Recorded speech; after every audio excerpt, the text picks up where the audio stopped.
Welcome back to the Bourbon and BS podcast, everyone. This is episode 318, and we have Mike Dieter back in the garage this week. It is luckily where we are in Columbus, Ohio. Weather's not bad. It was a beautiful day. It's going to get hot, I believe. So we're enjoying this. I think next Wednesday we might be sweating a little bit, right? Yeah, I think so. Yeah. But I want to thank you guys for tuning in this week. Make sure you, if you can, if you're so kind, share, like, comment, review, and subscribe on all the formats that you enjoy listening to the show. Most of our interaction is going to be on Facebook Live when we're broadcasting like we are right now. We are also available on YouTube. I shared the link on I think it was the community page, Bourbon BS community page on Facebook, but it is available on YouTube during the live presentation as well as after the fact. And then it's available on all your podcast apps as well. So feel free, help us out, share the show, and get more people listening and part of the conversation. Wednesday nights, usually around 7:45, 8 o'clock, we'll go live. And love having you guys on with us to participate.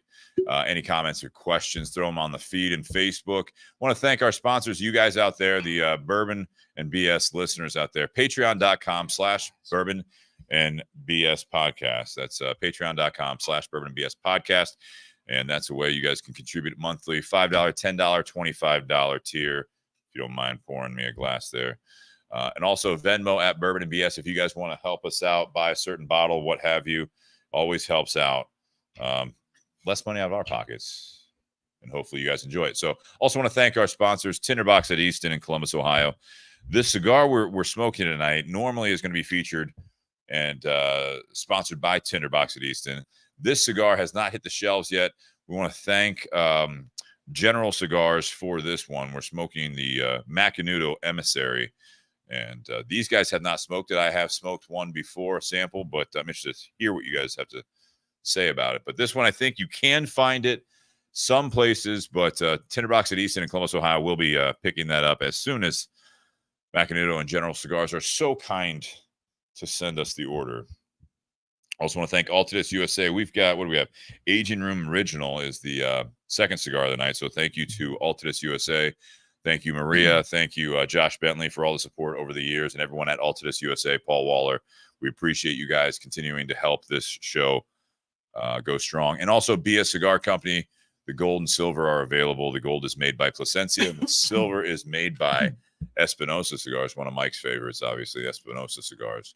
But yeah, BS Silver is available now as well as the gold. And also, I've got a really old throwback here. It's available, I think, in a similar color scheme, but not this one. At buyjack.com/Bourbon and BS.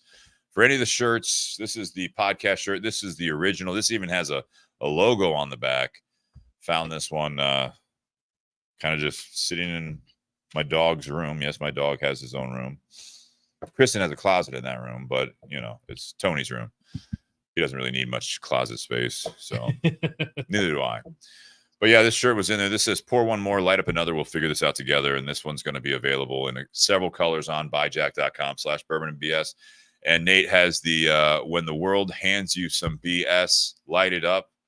So that's the BS Cigar Company 2020 shirt. Yep. A year we wish we could forget, but that's not going to happen. So have another whiskey.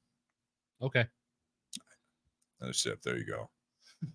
Nate's getting a head start on this one here. I like it. All right, Mike, you brought something special. Do we want to focus on the whiskey a couple sips before we get to the cigar? It looks like that's what we're doing here. Okay. That works. All right. So what do we have, and where did you get this? Go ahead. So this is the Lazy K-Bar Whiskey Bourbon. It's a straight bourbon whiskey.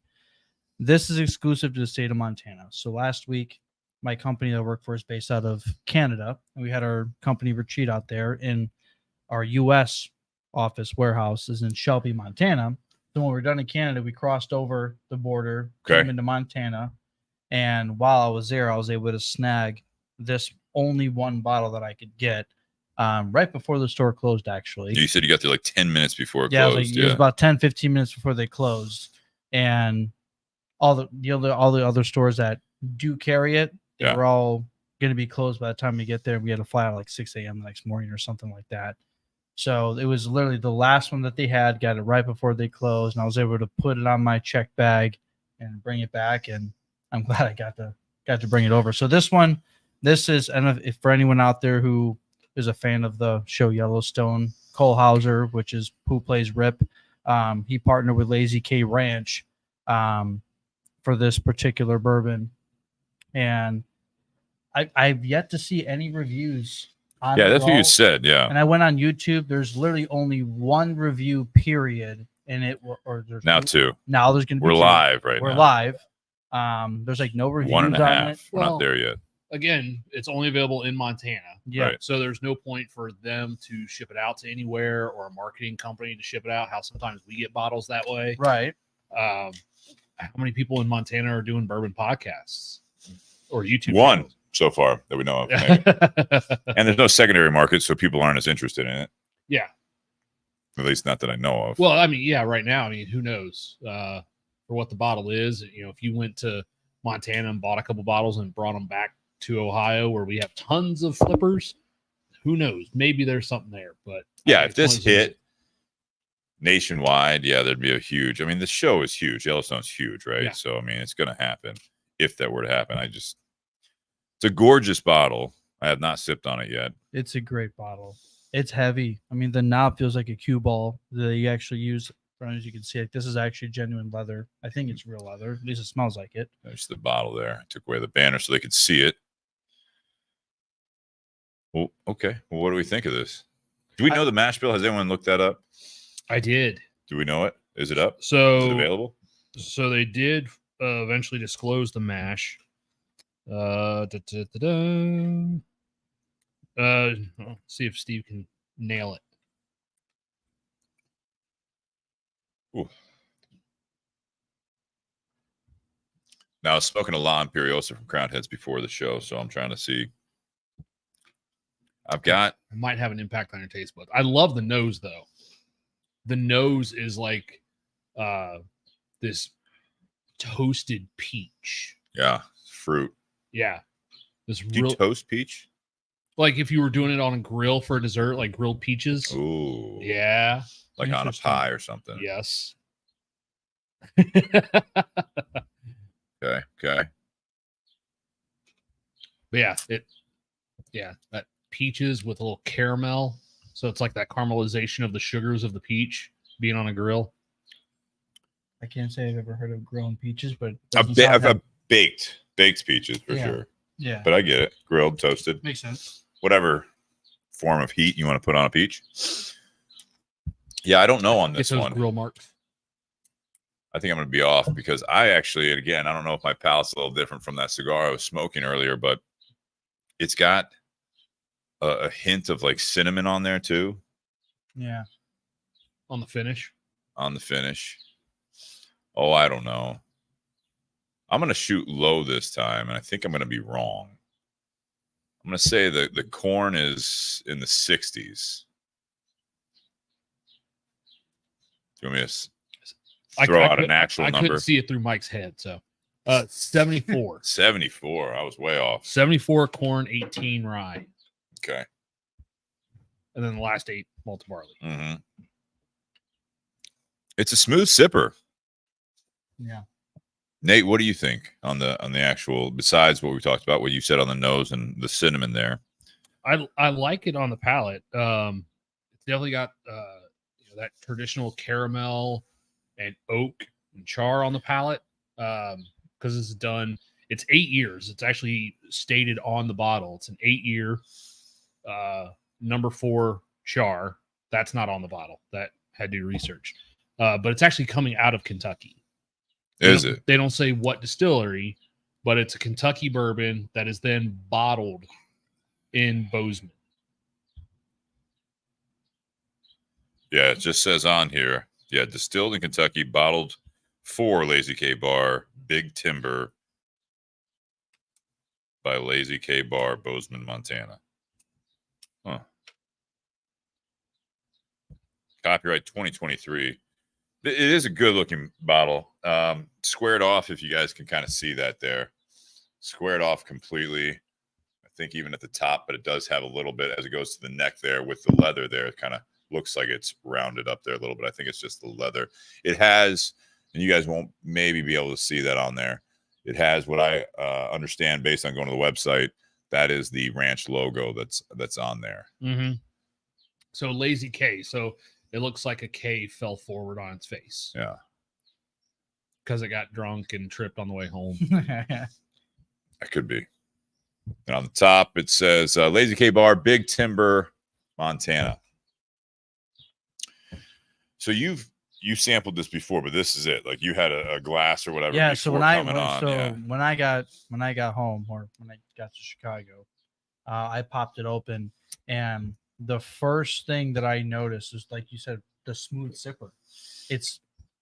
There's for me, like, this has got to be one of the lowest burn bourbons I've ever had, and the flavor, like, I get caramel and toffee like right off the get-go. Those are the two that I taste right away, and like the heat doesn't really kick in until at the very, very end, and it's not much, which I enjoy. Yeah. Well, it's only 92 proof, so there shouldn't be a whole lot of heat to it. What I get more so on that back end is not heat, but it's more that a little bit of that cinnamon that Steve talked about, but this really strong floral note. Yes, I agree. And sometimes that because that floral note can be really bright, that can get perceived as that ethanol burn sometimes. Yeah, but no, it's just more that rye, the floralness of the rye, but not necessarily the spice. That makes sense. I mean, now that you put it that way, yeah. So this bottle's coming in. You said it was purchased. It's only available in Montana. This is not shipped. You cannot order that we it know of. You can't order it online. You can't order it from the distillery either, or from Lazy K Bar, the website. If you go to their website, it tells you all the stores in Montana that have it. Correct. Yes. Yeah. So very exclusive, obviously, to the state of Montana. And they said on there that Cole Hauser is a third generation Montana guy. So definitely the roots are there. I didn't know that. Why would I know that? But I mean, I didn't realize that until I read that. And this Lazy K Bar was when, I don't know if you guys have the website up or you want me to pull it up here, but Lazy K Ranch, to my understanding, was in the late 1800s, I believe. You want to fact check me there? Yeah, 1887. And then the Lazy K Bar was formed after that. Yes. 1920s? 22s. Oh, right in the middle of Prohibition. Yep. Interesting. It's in Montana. I mean, there's no. Who's looking at Montana back then? Yeah, there's no tax. There's no tax agent going to Montana to check for a bar. No, not with all that land in between. You have to hide it then. Probably just were like all the land and it's like you got a bunch of good old boys who know how to hunt and bury a body out there. That's right. And drink whiskey. No, I like the bottle. This is it's enjoyable. Now you said this was how much in Montana? 99. And I assume, I don't know why I assume, but if it's only available in Montana, I would imagine that it's the same price at all the different stores. Yes. Yes. So it wouldn't really make much sense of them competing against each other in the same state. So $99 for this bottle. It is 750 mil, so you got a fifth here. It's light, but also I think it's got a nice warmth to it. Yeah. I think it's got a nice depth. Mm-hmm. It's very rich. Yeah, there's a lot of flavor. I mean, all of us here, we like some of those heavy hitters, in that 115 to 130 range. Yeah. But sometimes you can, proof that down a little bit and just kind of open it up to a little bit more, kind of subdue that heat a little bit and see what else is in the mix on your palate. Nate, you like this? I do like it. It's very enjoyable. Yeah, I would agree with you. Still, I still absolutely, even with the smoke going in my face, I still love the nose on this. Yeah. Like that nose is what absolutely does it. It reminds me a little bit of a few weeks ago when we drank the Echo Engineer series, the apricot crumble that had that apricot and brown sugar note to it. That's kind of what this one almost smells like. Similar. I talked about, the peach, the grilled peaches, that caramelization of the sugars from that. I love that nose on it. And then, being 8-year number 4 char, like I almost was expecting more of that that char to come forward in the palate, Yeah. but it doesn't really come out as much as I was expecting for an Okay. 8-year. I know it says like on the website it talks about how like the peach nectar is like on the nose. That's what it says on the nose. Does that make sense to you now? Mm-hmm. Yeah. That makes sense. Peach nectar. And then this said, sorry to grab your phone like that. You're good. It was on the tasting panel because you brought this up. January 2024, the tasting panel magazine rated it a 98, which is obviously A lot. that's a high score. Yeah, I mean, I get, Nate, what you're saying too. If I don't know if it was, I think it was before the show started when we were talking about it, but because Mike had asked, had you heard of the tasting panel magazine, and is it relevant and all that? But I mean, yeah, to a certain extent, if there is no plans at this point to push this outside the state borders of Montana, I mean, there's not really a whole lot of advantage for people reading about it, right? If you True. can't even get it shipped to you, you can't. I mean, I don't know. it's Part a of cool story. Yeah. Obviously, Yellowstone is a What was it, the huge tasting table, tasting room? tasting panel. The tasting panel magazine. But I mean, I get it, because if you're not going to be able to get it widespread, I can see it being an article, and obviously if it's a magazine, so I don't know if they just rated it or if they did an article on it. Obviously they did a review because there's a couple quotes there on the website there, but yeah, you don't really have a whole lot of, like I said, advantage for people to review it like we're doing right now, obviously, but Yeah. it's kind of a cool thing. Obviously Yellowstone's a giant show. Cole Hauser has been in a ton of different things as an actor, but I mean, definitely a very notable role in this Yellowstone, which I have not started watching yet. Have you watched that? Anyone? Yellowstone? Yeah. Oh yeah, all the way through. You've watched it all the way through. All the way through. Okay. Nate? I've not. You have not. I want to. Everyone says it's so great. I've seen like little bits and pieces of it, but I mean, I just haven't. I mean, it's a big commitment at this point. You know how like when shows have been on for a long time and maybe even it's over and everyone said how good it was, but you didn't watch it when everyone else was watching it, and like you need to watch that, and you actually look and it's like there's like whatever 6 seasons. Like I'm watching The Sopranos right now. Oh, okay, yeah. And I'm very much enjoying it. I'm on season 4, but it's one of those things when people are like, you haven't seen The Sopranos, you need to watch that. And I'm like, they're like 45-minute episodes or whatever. Like and there's 6 seasons. Like it's a big commitment. Oh yeah. To sit down and just more or less binge it or just watch it over time. Well, shit. When I was working from home, 6 seasons. All right, give me about 3 weeks. Jesus. Because when I was working from home, I had so little work. I could sit there and watch at least a season a week. Multitasking?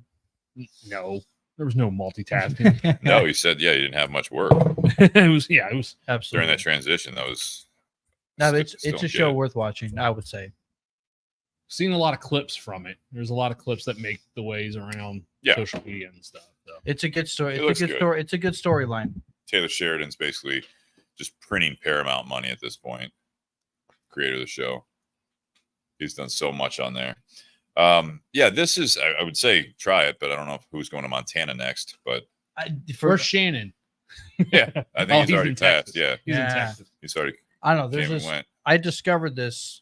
Geez, at some point last year. I discovered it, and I've just been following it like on Instagram and like stuff like that ever since. And there's just something about like the exclusivity of it that made it, in my mind, more of a challenge to figure out a way to get it when the opportunity rose. It's like there's something about like what it took to get it, the timing of it, that makes me just like appreciate it more. Yeah. And it just so happens that in my opinion, it's such a great sipper that at least this wasn't one of those things that you look forward to it and all of a sudden there's a big disappointment. This is anything but a disappointment. Novelty bottle, right? This story, celebrity. Yes. Celebrity endorsed and just riding that hot wave and then it sucks. There was an article that I read before the show about this. Ever since Matthew McConaughey parted ways with Wild Turkey and took his name off of the Long Branch. Oh, did he? Oh yeah. I didn't know that. Oh yeah. If you I know it was a 3-year deal originally. Yeah. If you look at a bottle of Long Branch now, it just has Eddie Russell's name on it.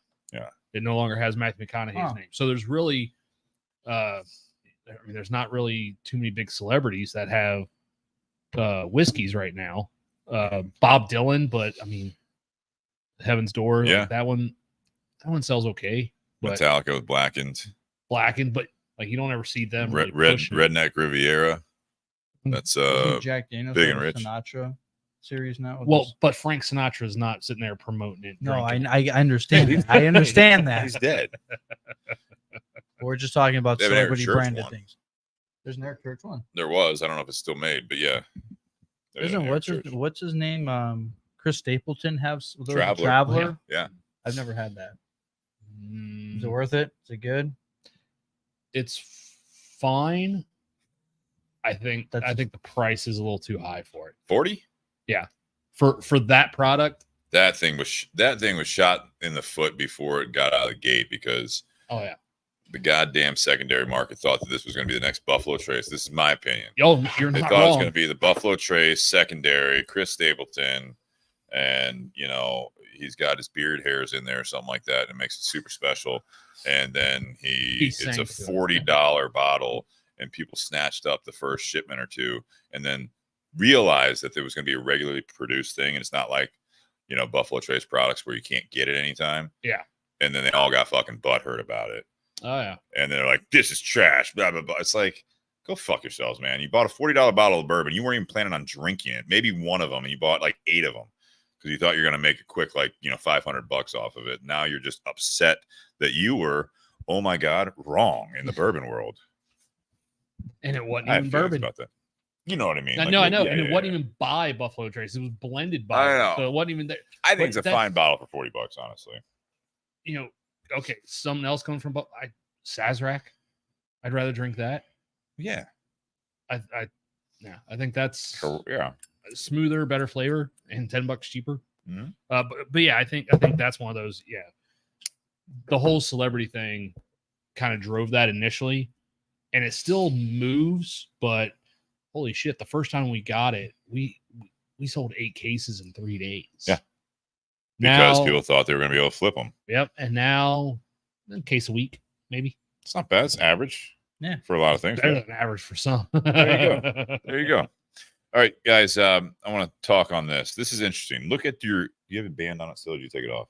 It's right here. All right. So look on the band. And this is just my observation. If you didn't know the logo, which most people don't, can you see Macanudo? The actual word Macanudo? The brand. I mean, I see the M, No, I see it. Yeah. and I see the Macanudo top and bottom. But you have to really look for it. You really have to look Well, I for mean, it. yeah, it's raised on the band, so whenever you rotate in the light, the shadows always highlight it. Yeah. Yeah, I noticed it earlier. Very subtle, though. My point is I feel like they were hiding it. Oh, I don't know. All right, so the Macanudo Emissary. First of all, you guys have been smoking it for a little bit. What do you guys think? Before I throw out some knowledge on it. You want to go first or want me to go first? I'm indifferent. Okay. I mean, it's a smooth smoke. The jaw is okay. Like, I feel like at least for me, it's lacking a lot of flavor. It's just like a middle of the road. You're a full-bodied smoker, just as Even- a disclaimer. Even for some of the middle of the road Okay. ones that I do have Yeah. from time to time, this one's the intensity of the flavor is kind of lacking. yes. Yeah, Like the it's it's medium body, but you're just kind of wishing the flavor was a little bit more intense. yes. It's like it's very it's definitely not on the sweeter side. It's definitely more on the earthier side. Yeah. Got a little bit of a spice to it, a little bit of a kick. Retro Too much, Hail. like, right. Retro Hail's got some spice. A lot of spice through the nose. It really is that. And so in the retro hail is a lot of spice. Yes. I don't retro hail, so Yeah, I know. Yeah. I've tried. Doesn't work. Very, very dry. Yes, agreed. Like my palate is like really dry and like this tree bark kind of dryness to it. Tree Yeah. bark. Huh. Did you eat tree bark as a kid? I have never eaten tree bark as a child or an adult, actually. Neither have I. Okay. Just saying. Okay. So the Emissary. It's actually called the Emissary España, and it's a 5-country blend. And it had the reason it's called the España is because one of the filler tobaccos is actually grown in Spain, which is pretty unique, actually. The age on the tobacco is pretty interesting as well. But this is interesting because this is straight off the Macanudo website, but I wanted to read it to you guys here, but a part of it at least. It is, and I'm going to say this wrong, Riabolos. Is it? Villalobos, Spain is the town. It's the region's rocky soil and Mediterranean climate yield a rich tobacco that cannot be replicated. Grown near olive trees and pepper fields used for paprika. The tobacco is characterized by thick, oily leaves from the warm, dry summer days and mild nights. When combined with the rocky soil, the result is tobacco with intensity and complexity. The Spanish Havana is paired with 5 tobaccos from 4 other countries: Nicaragua, Colombia, Dominican Republic, and the U.S. And all of those are aged, including the wrapper leaf, are aged between 5 and 10 years, all the tobacco. The optimal aging mellows the tobaccos, bringing forward each tobacco's intricacies. And the resulting cigar yields a nuanced smoking experience that cannot be rivaled. That's from Macanudo, the website, macanudo.com. You guys are saying it's not very intense. It's funny because they talk about intensity. Yeah. But I think towards the end is where I'm at, is that it's more of a subtle and nuanced type of a blend. Yeah. Yeah.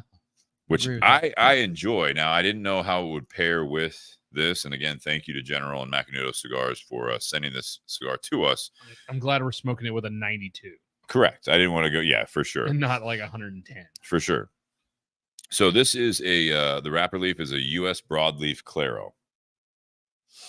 5 years old. Then you have a Nicaraguan. It's from the Condega region, 6-year-old. And then you have a Dominican Piloto, 5-year, Colombian, 5-year, Nicaraguan, 6-year, and then that Spanish 10-year aged tobacco as well in that filler.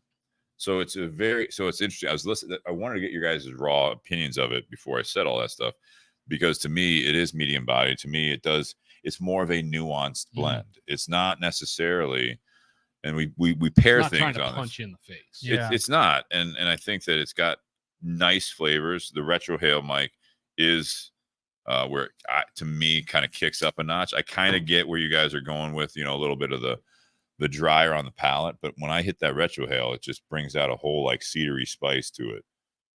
The cedar I can definitely taste. Okay. That's for sure. I think that Colombian tobacco is what's kind of throwing it off for me. Really? Yeah.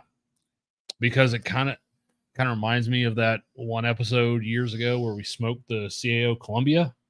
Mm-hmm. And there was just something about that cigar that, even though we were drinking it with an 86 proof port barrel finished bourbon, like that cigar got lost. Yeah. I have not gone back to the Colombia. to the whiskey Oh. since I've been smoking this, really, and it's I like the cigar. It's interesting to me because that when I brought that up right out of the gate, it was even on the box. If you guys look at the box, it says Macanudo, but it's all about, it's subtle. I feel like all over, like even that picture, you know what I mean? It says Macanudo, Like you have, and it's a beautiful box. It kind of reminds me. me. Yeah, it kind of reminds, and I think that's part of the rebranding they've been doing all over General. But it's an interesting box. It kind of reminds me of some of the things they've done with like the Partagas bronze. They did with the Cohiba M. Mm-hmm. So they really dressed this up, and it's a beautiful blue color scheme there. This isn't coming out of that Teton de Bronze factory, is it? It's not, okay, to my knowledge. Let me see if I have that here. No, I don't think so. This carries a little bit of a. Oh no, it's coming out of the Hatza factory in Honduras. 16 count boxes. So no Honduran tobacco, but it's made in a Honduran factory. Correct. This one is going to be. So we're smoking the Robusto. This one's coming in 5 by 52, and the MSRP on this is $14.99. So it's a little bit. I mean, that's not crazy for Macanudos anymore. Hyde Park, I think now is about $12. This size is $14.99. That one's $14.99. Yeah. Ooh. Okay. It's interesting. You guys are all like, oh my gosh. Like, think about that. This has got 5 to 10-year-old tobacco throughout.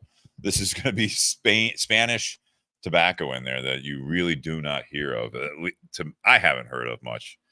And not defending the cigar at all because everyone buys for different reasons. But this comes in a Robusto Toro.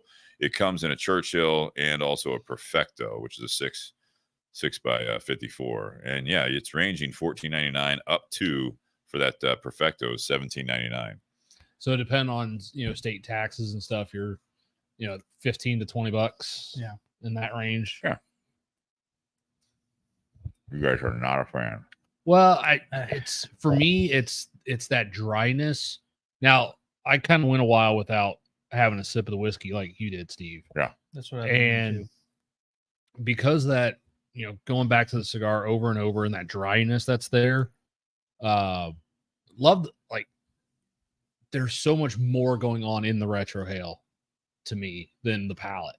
I wish it carried over onto the palate a little bit more, but that dryness that I get actually kind of makes going back to the whiskey a little bit more enjoyable. Is that right? Because like it dries your mouth out. So then when you go back to the whiskey, like some of those flavors up front are a little bit more intense because it's not getting washed out by anything on your palate, anything that's still like the cigar doesn't linger on your palate that it would fight with the whiskey for taste buds.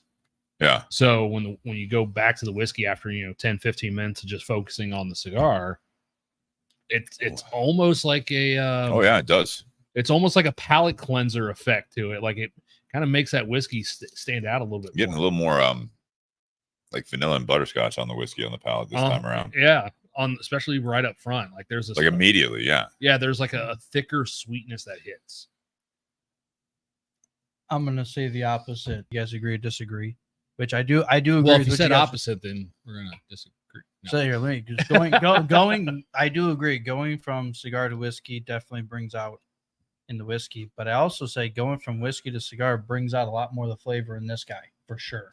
I think that would have to do with that viscosity and the flavor because the whiskey's got a nice finish to it. Yeah, that kind of sits around a little bit. It's not a super long finish, but it's not quick either. Yeah. So that whiskey kind of hangs around. So I feel like it kind of removes like that real dryness sensation. It feels like it pulls out the flavors a little bit more for me. Maybe it is just the whiskey, but either way, I prefer the cigar when I go from whiskey to cigar. But at the same time, too, like you said, going from cigar to whiskey, kind of like a little bit of a cleanser. What do you think? If you go too quick from whiskey to cigar, you'll kind of reignite that ethanol that's hanging around on your palate a little bit. The edges of your tongue will kind of fire up a little. If you go which direction? Whiskey to cigar. Give it a minute. Like you can taste kind of a little tingle on the edges of your tongue. Like it's just kind of firing that. It's kind of firing that ethanol a little bit more. And then, yeah, I get much more flavor out of this after I go from whiskey to cigar. Is it because you're getting more flavor out of the cigar, or is it just reigniting the flavor of the whiskey on the palate? Nah, I think you're right. I'm just asking. No, I'm just asking. It's I'm one of those kinds of like I'm not the connoisseur like either one of you guys. It's one of those things that once you tell me, then I look for it. I'm like, okay, either I see it or I taste it or I don't. And to what your point is, what I'm kind of tasting, it is more like the bourbon cigar. Like it's not another pour actually. Yeah, it's not a terrible cigar. It's not terrible. It's just I don't think it's not something that I would probably that I can see. I would probably. It's not a terrible cigar, and honestly, if the draw quality was better, and if it wasn't so packed so tightly, it'd be much more enjoyable. See, I have no issues on the draw with mine whatsoever. Mine's been pretty tight most of the time, Mine's been effortless. but it's Thank not. you, It's Sean not. Anderson. It's not a terrible draw, but it's not a great draw either. I mean, would I pay $14 for it? No. If I'm being honest, I wouldn't pay that No, much. you want to be honest on this show. I mean, I get that. It's okay. Steve just flips off everyone that comes by. Yeah. See, Stay off my lawn. It's funny. Yeah, we have people listening live here, like Sean Anderson. Thank you. Yeah, you're right. We're moving up in the world. We have spammers now 3 weeks in a row. So Where is he? we're doing something right. I don't see it. It's Lucy Lucy Naomi. Find something better to do with your time, please. If you want to participate in the show, that'd be great. But if you're just going to tell people to go do your thing, My buddy. So Jared Kriegel, that's my coworker who's tuning in for the first time tonight. nice. He's from Texas. Sean, I got one there for you. What's up, Sean? You know what? Let's give Lucy and Naomi as a spammer out there. Tell us a little about in the comments what we're to look for in this wonderful thing that you're promoting here. What is it? Where you spelled home wrong. So yeah, Lucy, give us a shout here on the Bourbon and BS podcast. We're really yeah. Just be quiet. Tony's in there. Is Tony coming out for part 2? He is not. Okay. Yeah. Sorry, I was trying to really. I want to see racist, and that's not. Lucy, reach out to me if you guys want. If you want to be on the show, we'll go remote with you. We would love to. Love Yeah. to see. I want to know more about this. Don't say it on the air. No. Don't say it. I don't care. I don't want to give her too much credit for people that listen to this audio later. I want to fuck with her a little bit. There you go. If Lucy is a woman, I assume it is. I can't assume anymore these You don't days. know But, anymore. I will say with this cigar before we kind of go into the ratings here, they did a nice job dressing this band. I think That I this will- is yes, a agreed. gorgeous cigar. I think that it's the color scheme is beautiful. It's a gold, but it's almost like it's not copper. What is that? It's kind of like a bronzy it's like gold. It's gold, more gold, I think. Yeah, So- but it's like yeah. Absolutely. It's not your normal like really really bright gold. You know what I mean? It's Yeah. more like a regal gold. I don't know. It's different. but there's like a pattern in it too. We'll fill Yes, you in on the back- blue. on the Like a back wood for us, grain. Sean. He's kind of looking at the bottle like he's He's observing. sweet. It's not a terrible cigar. It's not my first choice. I would say it falls in like the middle of the road for me. No, I don't. Yeah, I am curious what you guys really thought of this, is because I have smoked it before. I think it's like I said, it's more of a nuanced cigar. It's more of a subtle cigar. This is a possibly. I like how Sean Anderson is actually now going after Lucy Naomi, trying to get a link. He feels he's been slighted by not getting the spam. Sean, I understand that feeling. That's got to be tough for you. Oh, he's retired. He's got time to troll people. Right? Yeah. Yep. But What do you think, Sean? yeah. Well, take a sip, light up the cigar if you want to contribute as we round this part out here, but or you can comment, I guess, after the fact. I do, like I said, the Macanudo Emissary, I think they did a nice job with it. I think for what it is, this is something, again, I feel like we're talking about more on this show, Nate, that with some of these blends coming out, these companies that are doing things differently, I appreciate right now in the industry that we're dealing with in the cigar side of things.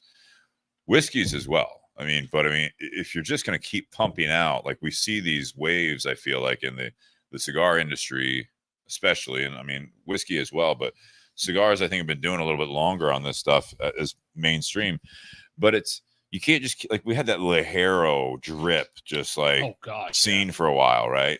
You know, and it was just like, who can make the strongest cigar without it tasting just bad?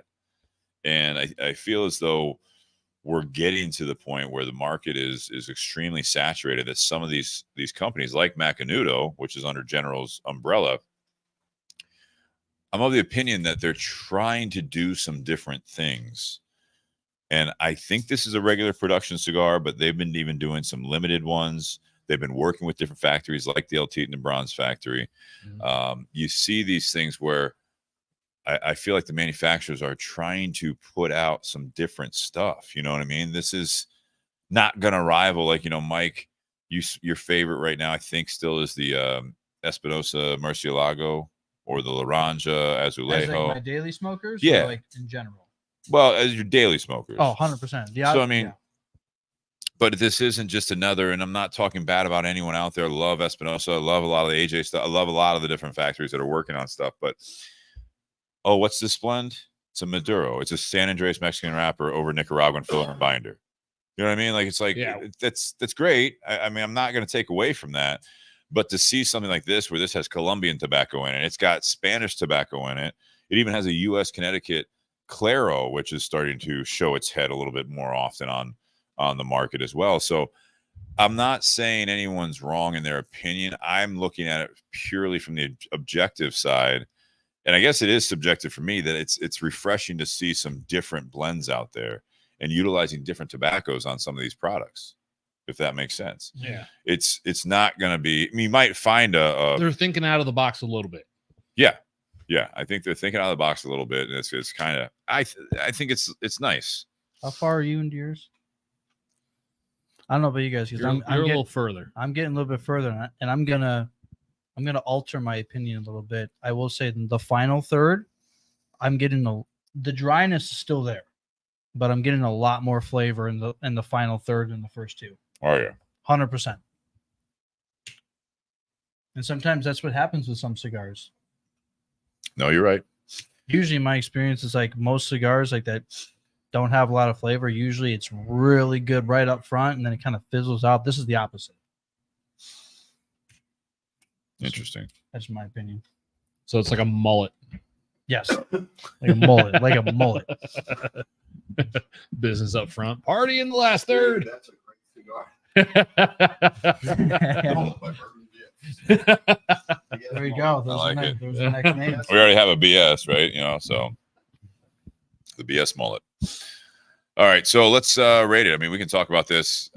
The other thing I was going to say is Macanudo. I feel like they are going through the rebranding a little bit, but they're still so well known for the Cafe series, which is a super mild Dominican, dominant cigar. I think this is something that it's tough, man. Even when Laurel Tilley was with Macanudo, and I felt like her main job was to promote the Inspirato line and just be like, yeah, like Macanudo is not just Cafe. It's not just the Macanudo Maduro, which no one ever really seemed to want. You know what I mean? Cigar. I think it is, but it was a Macanudo Maduro, and Macanudo is a Cafe. That's the branding behind it. So that is one of the reasons I brought it up originally. Like, do you see Macanudo anywhere on here? And I feel like no, you don't. I will say for Macanudo, I'm still a fan of the Vintage 97 by Macanudo. That's You got the Inspirato Black. Inspirato Black. Does that say Macanudo on there? yeah, it does, right? Is on the bottom part like real faint? So it's real faint. Yes. But you really have to look for it. Yeah. I need my magnifiers. You're old man glasses. All right, I didn't have it up here the whole time because we were talking about it, but there it is, Macanudo Emissary. For those that are watching, that's how you spell it. Sorry about that. Kind of got carried away with the conversation there. But let's do the rating here for these. So the whiskey, again, this is the Lazy K Bar straight bourbon whiskey. It's aged 8 years. It is from Montana. It's only available in Montana. Distilled in Kentucky, but only available in the home state of Montana where they bottle it. So the cigar, the Macanudo Emissary, like I said, and that one we just finished talking about, the 5-country blend that highlights it's the Emissary España, and that's going to be because it does have a 10-year-old Spanish tobacco in the filler, so it's a little unique there. So, and then the pairing. So, Mike, let's start with you. Ooh. I'll start. You brought the bottle. Come on. Yeah. Where do you want me to go? Cigar or whiskey first? It Whiskey's says on the whiskey screen cigar there, pairing. so. Okay. Well, I'm straight up gonna say I'm gonna give the whiskey a 9.5. Oh, Only because everything that I look for in a bourbon whiskey is exactly what this is. Like we were kind of chit-chatting before how it's, it's one of those things where I've been following this brand, this particular bottle for, I don't know, 6 months, 7 months maybe, and I finally had the opportunity to go and get it. And there's something about like the thrill of the hunt and being able to get something that's like so hard to get per se. And sometimes it either works out well or it becomes a total flop. In this case, I mean, it's so smooth, it's so flavorful. Like I like bourbons that don't have a ton of burn to it. I think this one overall, I mean, just from the flavor, the burn is like the spice is perfect. It's just, for me, everything that I look for, it's like spot on in every category. okay. The cigar, after what I said earlier, and now being in the final third, I'm going to give it a 7. The final third is definitely much more enjoyable than the first two. Draw quality is okay. Nate, I know you said you've had no issues whatsoever. Flavor wise, it's very different. Like you said, it's kind of like a novelty and or like a nuanced type of a blend, which is different for sure. The pairing though, I'll give the pairing an 8, only because I think they both complement each other in both directions. Usually it's like one or the other. I like both ways. Doesn't matter if it goes from bourbon to cigar or cigar to bourbon. They complement each other very well. That's what I'm going to say. I like it. Sean, you think you're far enough along in those? Yeah, far enough. Like kind of a real hip I had to cannonball from the hip here. Do a little cannonball. Yeah. Came out swinging. Cannonball come in. Cannonball. I heard the coughing. Cinderella boy. I've had a cough with allergies, but Perfect. yeah, it's just part of the plan. Stay over there. That's why we keep you on that side. So this is gonna sound weird. When I on the nose, there's something to it. It's like really sweet, and it has almost. This is gonna sound really weird. When I was a kid, I used to go to these like old school ice cream shops, and it had a certain smell to it. It's almost nostalgic for me, and it was like a sweet kind of. I couldn't even tell, but it just had that. It reminded me of that. Yeah. I don't know why it did, but it did. And then I just did a sip, and then I did a hit of the cigar. Oh, I'll get that in a minute. Anyway, for the bourbon there, I would say that's an 8.5. It's good. You're right. It's very good. I was surprised. I love the make of the bottle, the handle, and just the leather on the top. It's got a really cool, just very unique. I mean, it definitely stands out on a shelf for sure. Yeah, 8.5 for that cigar. I'm surprised for Macanudo. I mean, this is like one of the more, I guess, medium. Is it a medium? Yeah, I would figure medium. Yeah, that's what it seems like. And usually, even if you think that's going to be a medium, you take a hit of some of the older ones. You're like, nope, that's pretty fucking mild. Yeah, right. But this has a lot of flavor to it. For Macanudo, I'm pretty impressed. And I'll probably give that an 8. The pairing, I'm going to give a 9 because I don't know what the hell happened here, but I had a sip of the the bourbon and then took a hit, and I retrohaled, and there was like some kind of like a hazelnutty, butterscotchery kind of flavor with. There was a great combo. It was like you may have heard me. I was like, holy shit! And like it was like really took me by surprise. Yeah. So that's what I got. It's pretty cool. Nate, how about you? So whiskey, and I had my numbers picked out before I heard anybody, but whiskey, I'm a 9. Oh wow. I genuinely enjoy this bottle.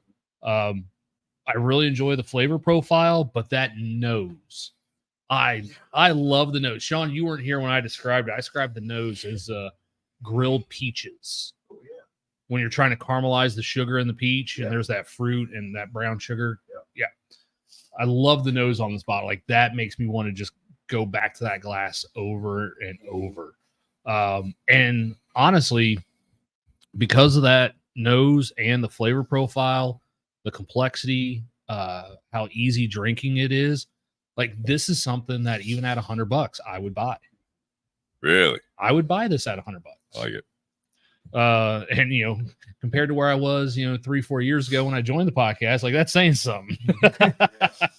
Yeah. I would be like, check out this amazing maybe $12 bottle I got at last call. Maybe 3 or 4 bottles that add up to $100.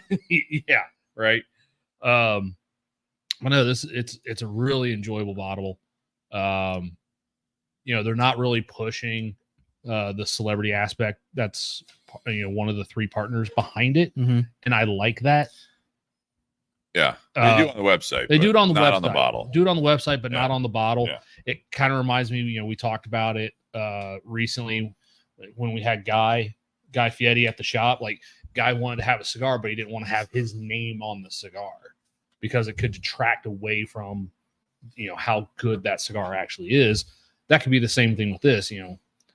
Don't necessarily want to put his name on it because you might get some people that buy it because it's Cole Hauser and it's Yellowstone, but solid product. You want to keep that what it is and sell it based on the quality of the product. It's one of those, I think people would buy it the first time because it's new, at least in Montana, because it's new, because it's harder to find, the marketing behind it. Like, I think people would buy it the first one. I think once they try it, they'd buy it again. Huh. Yeah. I mean, marketing will sell something once. Yeah. The quality, you'll sell it again. And that's in any industry, any product. True. Cigar, I'm a 7 on the cigar. That dryness kind of detracts a little bit from for me. Kind of like Mike, I like stuff that's a little richer in flavor. It could still be medium body, but I like something that's got a little bit more robust flavor. I agree with you, Steve, that this is more of a nuanced blend, and it's something you really have to pay attention and focus on. Like, this isn't one that you're going to want to smoke while you're mowing the yard, or No. Like, this isn't even something I would probably smoke if I was working at the tinderbox and it was a busy day. Like, this would be more like I'm hanging out on the back porch smoking. There's less distraction. Sure. So I I get can it. actually Yeah. pay attention to what makes this cigar what it is. I think that $15 price point for me, for what I'm getting for that's a little bit of a stretch for me. Okay.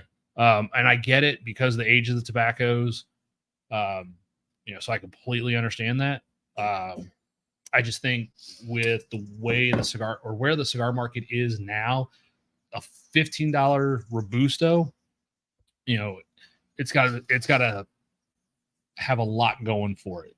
Either something that's got a lot of punch, or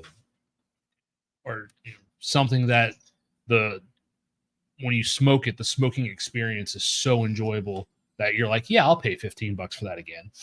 I don't know if this one does that. Okay. For you, yeah. Do you have your draw poker on you? I do. Can I borrow that? And then as far as pairing, I'm gonna give the pairing an 8.5. Interesting. Well, don't. I do think it goes better going cigar to the whiskey, because before Sean got here, so we spent quite a bit of time, like 10-15 minutes, just focusing on the cigar, not touching the whiskey, and then took a couple of puffs, went to the whiskey, and all of a sudden that sweetness and the profile of the whiskey just lit up on the palate. Like, everything that was enjoyable was intensified. And then I think going the other way, having that whiskey kind of linger a little bit on the palate, some of that, those caramel notes linger, going to the cigar, even though it being a little bit drier, helps make the cigar finish a little bit longer and kind of sit around a little bit more. Whiskey for me, I think it's really enjoyable. I don't know if I'm in that 9 category. I think it's great. I mean, it's an easy sipper. I think some of the, it's one of those things, where like beer. Well, let's start with cigars. Cuban cigars, you can't get them. They're the best in the world, right? Here locally in Ohio, when Yuengling was not available, Yuengling beer, if it wasn't available, and it was like the best beer. Like, everyone was like, "Holy shit, man! Pennsylvania's got this Yuengling beer. It's the nation's oldest brewery, man. It's fucking fantastic." And now it's like $2.50 for a pint at like most of the bars around here. Not saying it's like good or bad, but it's like the novelty sometimes wears off. Coors Light. I mean, Coors Banquet. I mean, that was something that was out west. That was it for a while. You couldn't even get it out on the east side of the Mississippi, to my knowledge. So I'm saying those things because I think this is a very good bottle. I'm an 8.5 on it. I think 8.5, 8.75. I'll even give it. I think it's a very enjoyable bottle. I think the overall package and story and everything else, and the exclusivity that you can't get this unless you're in the state of Montana, which there aren't a ton of people in the state of Montana when you look at the rest of the United States of America, right?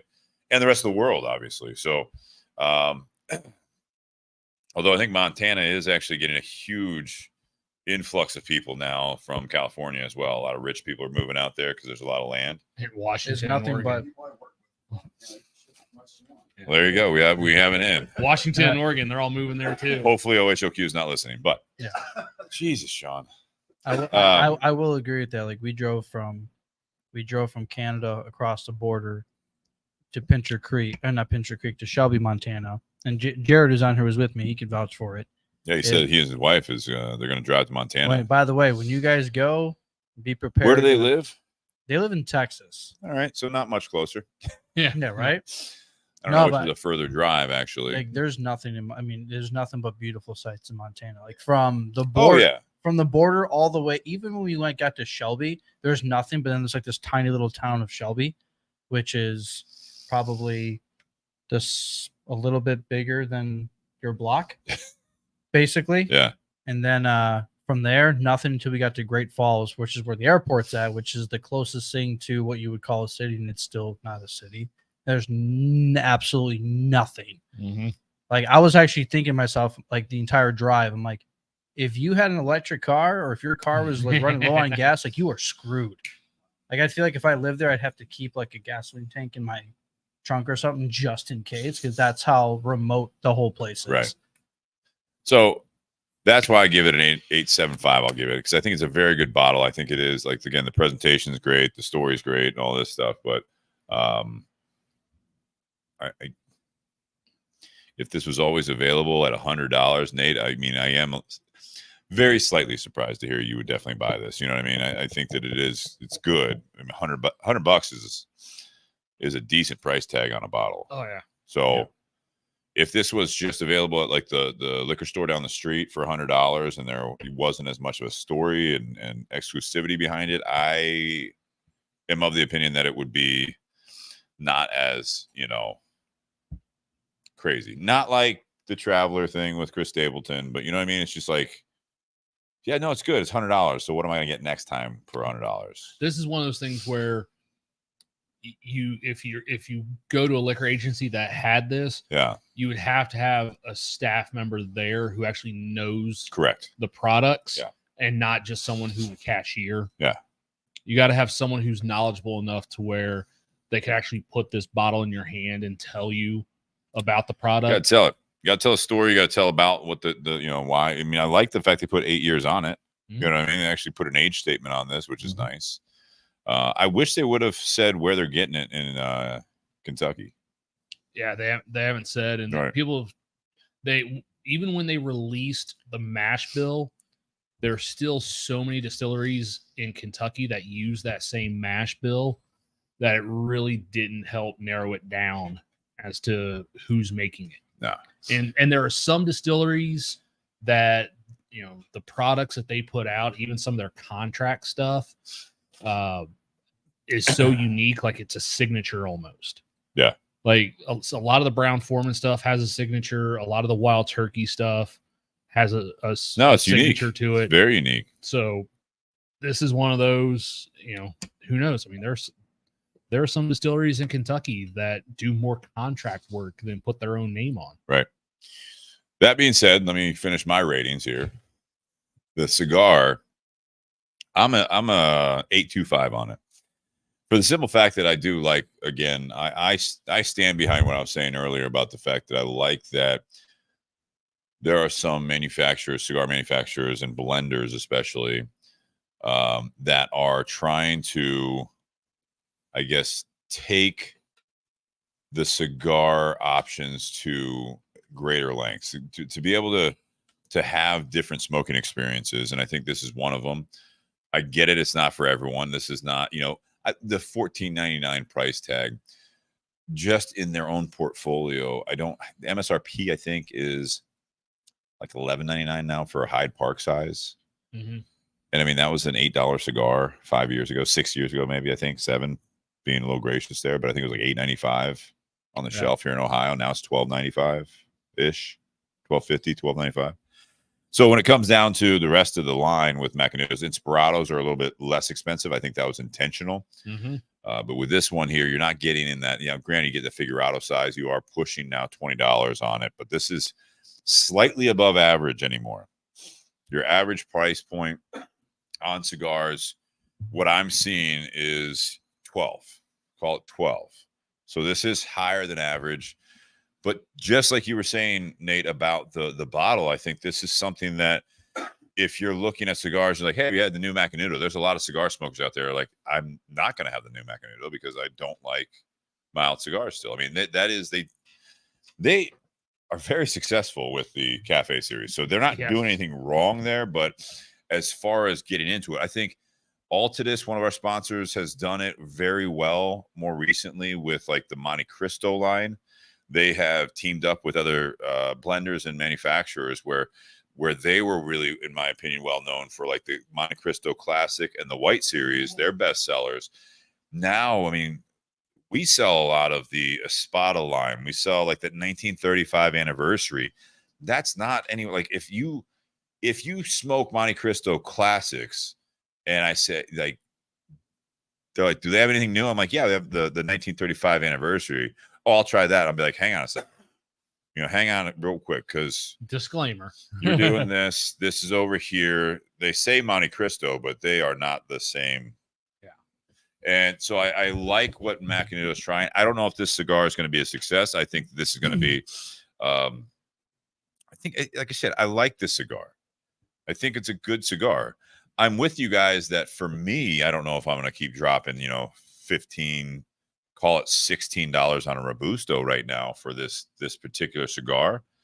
That's where you have to be choosy with your own money. I think when you're buying cigars, I think that's where this is something where it's really, really a tricky point, because cigar smokers, especially, if I tell someone, hey, do you have anything new? I'm like, yeah, I got a new Macanudo. Now, bear with me. This has actually 10-year-old Spanish tobacco in there. This is really a unique blend. It's got Colombian tobacco. I think it said 5 or 6 years.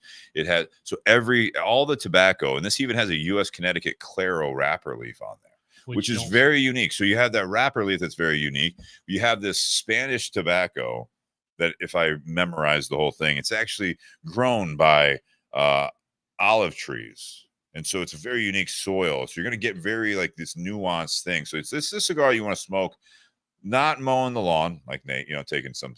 This is something that you want to sit down.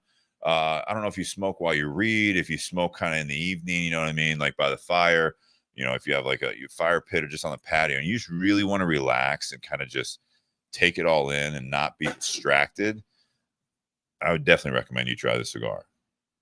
So I think there's a little bit of a sales pitch behind it. And it's not lying. It's not trying to sell a shitty cigar or anything like that. It's just, that's the truth for me, is that this cigar is not for one looking for a bold smoke, like a San Andres wrapper, with Nicaraguan tobacco and stuff like that. This is unique, and I can give it that. The pairing for me, I'm actually the opposite. I think this did okay. I'm going to give the pairing a straight 8. I think it was okay, but we definitely could, with a little bit of thought as a group here, pair this cigar a little bit better with something else. And I think we could pair this whiskey with something better as well. It works. 8 is fine. I mean, I think it's a good enough pairing that I'm enjoying the first part of this. But I would say that we could, with a little bit of thought and effort, we could definitely pair each of them with stronger partners. That's fair. I've paired this with 2 different cigars, which by no surprise. Yeah. I've done it with the 601 Blue Maduro and the Murcielago, and it went fantastic with both. And that's more of your palate, that you like. So, I mean, I can totally understand that completely. I will agree with Mike. My draw has been firm. I even tried your draw poker. You want to go grab mine? No. It's not that. I'm getting smoke. It's just a really firm draw. Yeah. So with the subtleties of the blend and getting a little less smoke than ideal for me, it's kind of making those flavors even more subtle because I'm not getting as much smoke as I'd like. So It's odd. I'm the one person that got the good one. good, man. Good. I'll pour a little bit more so I don't cheers with an empty glass. Where do you guys pour? Side note here. So with a square bottle like this, do you go in from the side or do you go in like this? I went like that, the flat, almost like pouring from a flask. Yeah. It's a little easier because with the angle, especially as you get down in that bottle. And by the way, this was not a full bottle when we started. It was just a little bit above the leather. So don't want some of our watchers sitting there going, holy shit, they're an hour in and it's filled a bottle. If you guys can see, it was probably about like right here. It's more than 3/4. Guys, happy Whiskey Wednesday. We are going to be going into part 2. So if you guys are listening live, definitely stay tuned. We'll kind of have a little intermission. We'll stay live on here. Have any questions for us? Please throw them up on the comments as well. And where is that at? Ask any questions on the feed there. And we got a topic here tonight from Mike Dieter. So stay tuned for that. And we'll see where we can go with, let's see if I can put up there. This is the real general. It's not how you said it. But what's an influencer? A lot of different ways you can take that. So, guys, happy Whiskey Wednesday. Cheers. Thank you very much. Mike, thank you for the bottle. Macanudo, thank you so much for the Emissary España. And, guys, definitely check it out. I mean, based on our reviews tonight or just for yourself. But that cigar should be hitting shelves nearby very, very soon as they get all the shipments out. Guys, cheers.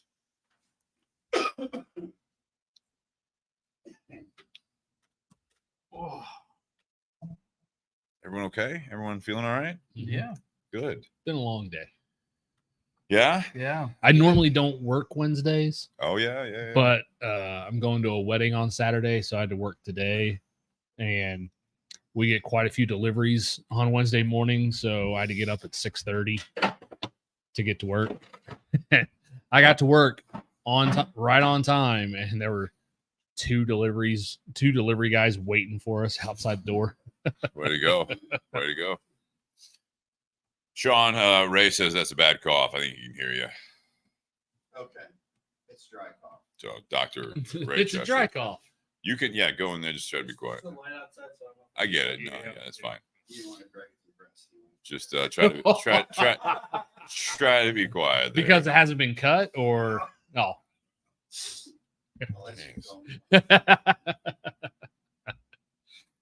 Yeah, you can see sometimes. You guys can't see it at home, but see how full that ash is on the bottom when you look down. For those that have a plug cigar, sometimes I think when you look at the actual ash down there and it's just this solid ash, that's not necessarily a good thing. Something's going on with the filler leaves, the way that they were bunched. And again, not an expert, but just someone that's been in the industry and smoking cigars for quite some time. This is when you see this, and you've had a plug like up top. This looks fine. I threw a draw poker, but because yours, and I'll give that back to you there, it doesn't go all the way through the cigar. It can only go for mine. It only went so far. So I'm imagining once I get through it.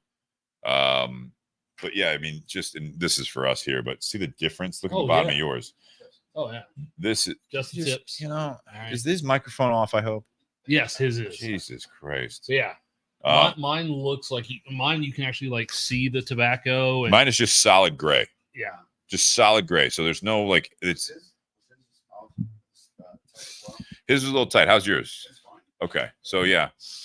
But you look at that when you're spending. I don't care if it's $5 or 15, or obviously if you spend like 50. I mean, but when you're spending money on something and you walk away from it.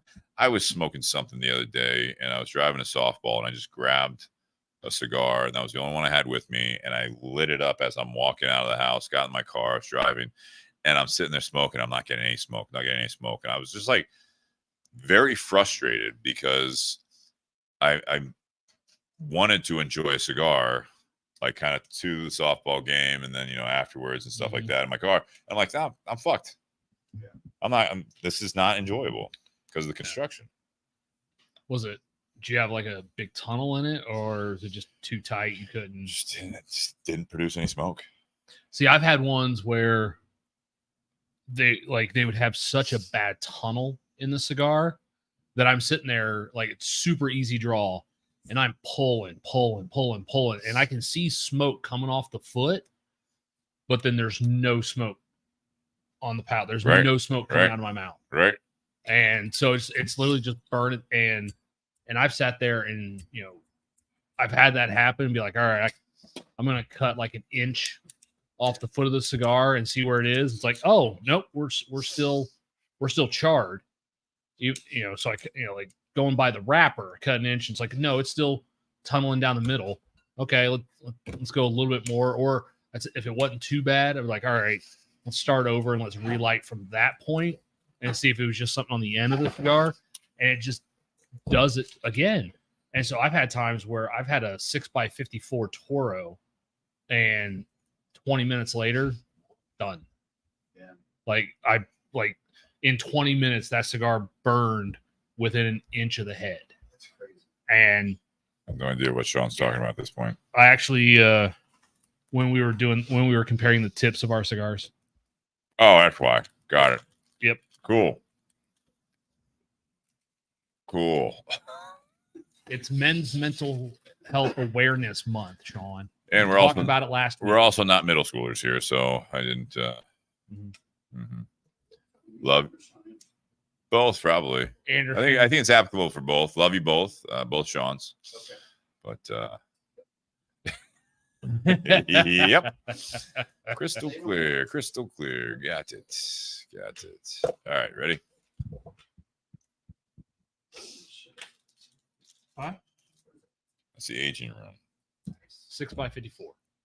I have one here if you'd like that too, but So is this not more sure of if a you're gonna be sticking around. What the? this is medium, full? Medium. You'll find out. Okay. Come on, man. Fair enough. Yeah, man.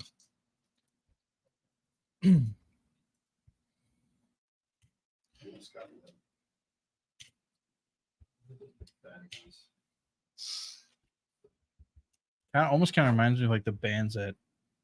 No, not really. But Yeah, the lines in the bottom. What's that one?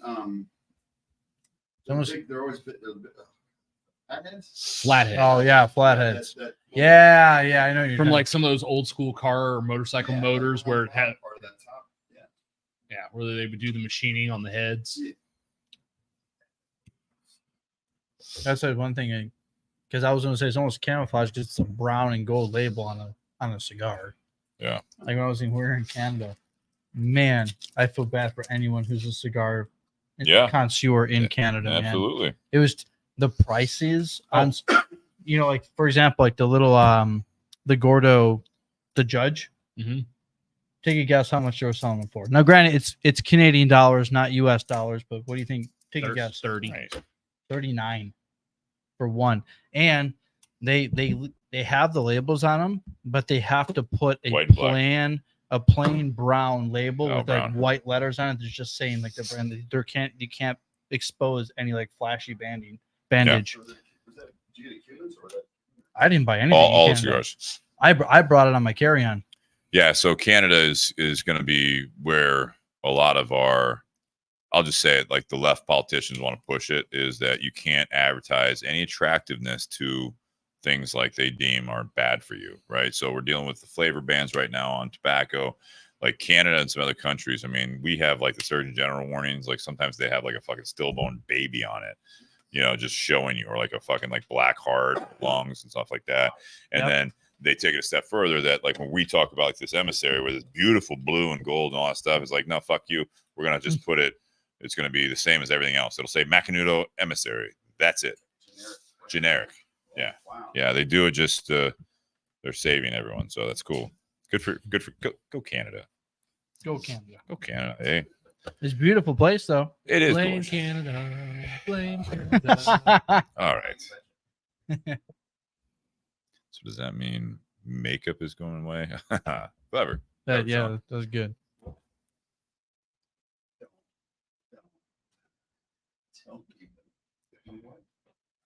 All right, guys. Welcome back to the Bourbon and BS podcast, everyone. This is episode 318, and this is part 2, Beyond the BS. Tonight, part 1, we smoked. You make that one? Didn't sound like it. I missed that one.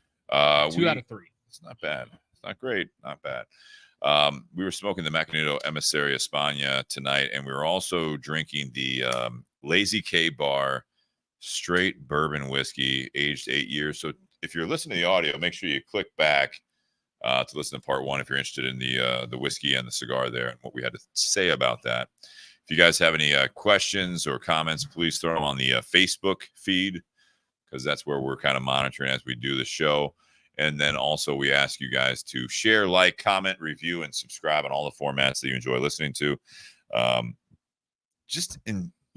Tell someone about it. If you guys are enjoying it, share the show, and we appreciate that, and hopefully grow the audience. I have noticed, Nate and I were talking about it on the Facebook at least. I can see it. I don't know if anyone else can. Nate can't, but now they're throwing it up as, instead of the views that seem to go really far down, they're showing the plays. And I'm trying to get some definition on how they classify plays versus views, but the plays are starting to show up as kind of some old school numbers. We're looking at 1,500, 2,000 plays now in the last month. So we appreciate that, but hopefully you guys, if you're enjoying it, share it to your Facebook page, tell someone about it, or whatever. Just share it to, if you're in a group that you think that enjoy cigars or whiskey or whatever. We appreciate growing the audience, so we keep having more and more reason to do this every week, because it is a lot of effort and time. Takes up our Wednesday nights, and we enjoy it. We enjoy spending it with you guys, but hopefully we can grow that group even further. So thank you guys very much for tuning in and sharing that. I've had quite a few new listeners from Carfagnas. Okay. Justin Turner says plays are 60 seconds. I don't know what views are. Probably longer than that, I'd imagine. Interesting. Tonight we're going to be talking about, for those first-time listeners, part 2 for this show. We review a cigar and whiskey, typically whiskey, but a spirit in part 1. Part 2, we're going to be talking about a topic. So always says views are 3 minutes. So again, yeah, we want to see more views. Obviously, people listening for a longer period of time, but at least people are clicking on it for at least a minute and checking it out. Love seeing that. And hopefully we can convert some of those plays into views. But most importantly, as long as we hopefully have some good audience out there enjoying the show, that's all that really matters. Participation's great. Mike, you brought this up, not necessarily how I was kind of put it. Yeah, I was gonna say I was a little kind of thrown off by the way it got put. Well, so influencer for me is going to be a really kind of a hot button. There we are. I'm trying to find your text. Buttons. So the way you put it obviously was a little bit different, but you talked about influencing things. What's an influencer? I think influencers are starting to see a little bit of a decline, as far as being an influencer on social media. Obviously, that was a hot topic or hot name there, or hot jargon, if you will. But it was something that being an influencer was a thing, and you had these people that were TikTok or Instagram or whatever it was, and it's like the entrepreneurship, and everyone's like teaching you how to do something or be a better whatever, and with no necessary at all needed credentials. It's just you could be an influencer on social media or otherwise, and you really didn't have to have a real big like resume there. Now the real ones that have, I think, continued to do well, they had something, right? So they had they're telling you how to make more money. They've done it. They're not just telling you how to do it and they're taking those fake pictures. But I wanted to introduce that part of it to it a little bit. But Mike, you were really kind of honing in on how do you stay true to who you are in a world surrounded by things that are trying to change and influence you otherwise. So that's something that I really want to talk about with you guys and everyone out there. But again, I think this what's an influencer thing was a way for me to frame it, because it's not just those social media influencers. You still have the mass media, you still have the social media, you still have people hell, I mean, in the U.S. right now, we're in another election year, and honestly, it's more tame than I thought it was going to be at this point, which is Good. very nice. Mhm. I think that it's going to get a little bit more hectic as we go through this beautiful summer. You also put on here another way to say it. How do you stay true to who you are and who you want to be? So, Mike, you brought this up. I'll kind of let you frame it a little bit in your mind and how you thought Yeah. this was going to Absolutely, be but talked about here. I think we can dive a little bit deeper into your perspective too, because I could open up into that. But it's the reason I came up with that idea. I mean, number one, as we know, it's this month, right? It's Men's Mental Health Awareness Month. Correct. We talked about last week with Jake on. You know, I would say over the last probably year and a half, like I've been focusing very, very strongly on my own inner peace and focusing on my inner peace and what it takes to be able to do that. And what I found is getting very clear and identifying who am I, who do I want to be, and how do I want to show up in the world. And what I mean by with the influence in a world surrounded by influences, like there's so many things left and right that are trying to deter us away from the people we want to be, which ultimately compounds and leads to unhappiness, frustration, and anger and things of that nature. And like, what are we doing to ensure that we stay true to who we are and don't allow the things that are trying to pull us away from who we want to be and who we want to show up as, to affect any of that, and it can be, and this is the one a really cheesy example to get this started. Sure. It's think about the little tiny nuances that influence you to bring out the worst. Like me, at one point in my life for a very long time, I was very emotionally reactive to things. And as time went along, as I continued to mature and, figure out who I want to be, like I knew at the end of the day, I wanted to be a more peaceful individual. I didn't want to live my life being angry, because it doesn't feel good to be angry. It doesn't feel good to be frustrated. And how do you remove that? Right. And it's our choice how we choose to handle things. It's our choice how we choose to perceive things. And like one example is like annoying traffic, right? Like I think that's one of the biggest triggers for the average person, right? You get stuck in traffic jam, somebody cuts you off, someone's trying to be a jerk to you, they're trying to whatever it is. There's countless different examples. But how do you handle it? Like if you want to be if you want to be a happier person, if you want to have better mental health and more inner peace, it's like I've come to find like you have to question yourself in each moment where you naturally have a reaction that you're trying to get yourself out of doing. It's being able to stop yourself and look at and listen and say, is the reaction that I typically have worth the pain and anger and frustration that it's going to cause? Is it worth it? So for example, this happens to me all the time. Someone's trying to rush to get cuts me off in front of me. The average person be like, this motherfucker or whatever it may be, like this person's driving like an idiot. Like, okay. And like, if you really think about it, do you think that person's going to hear you? Do you think they're going to care? Do you think it's going to make any difference whatsoever? So basically by allowing someone to make whatever decision that they made, like it's your choice if you're going to allow it to affect your day or not.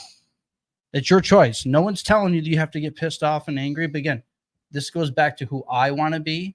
And I'm constantly surrounded by, this is just one small example. We allow things to bother us. We allow things to get us worked up. We allow people's actions and words and emotions to get the best of us, that brings out the worst in us. And it takes practice and it takes time. But, what are we all doing? And everyone's vision of who they want to be is going to be different. Like, what are we doing to ensure that you're showing up as the person who you really want to be, so you can be happy, peaceful, and thrive every single day? Does that make sense? Does make sense. Does make sense. And I think that's admirable when you're talking about that's what's influencing your life, right? That's what you're talking about here. Exactly. And it could be tons of things. That's just one example. It could be things that are going on in your workplace. It could be your job. It could be your relationship. It could be your friends. It could be influencers on social media. It could be internet bullies. It could be a plethora of things. There's always going to be something out there that's going to try to drag you down or steer you away from your truth. Could be people in your own social circle. Exactly. It very well could be. So, yes, you don't want to fly off the handle and do anything extreme. Man, you brought up like driving and stuff like that. Like one thing that's like it happens once, whatever. I mean, anymore it's fucking all the time. You know, so I get the, like I said, it's admirable, and I think this is a great way to try to keep some of the knee-jerk reactions at bay to a point. And obviously if you are just becoming an angry person, you're always in a bad mood or depressed or whatever, I mean, absolutely you kind of want to get these things under control. I don't want to go as far or too far, in my opinion, to say you want to be numb to everything. And I'm not saying that's what you said. I'm just saying this is where it's like nothing bothers me. I'm just going to keep being me. And it's like part of me is being emotionally driven to bullshit, to things that are upsetting me. So recognizing the fact that it's like, all right, so you talk about like the little things, right? That we talk about like driving and stuff like that.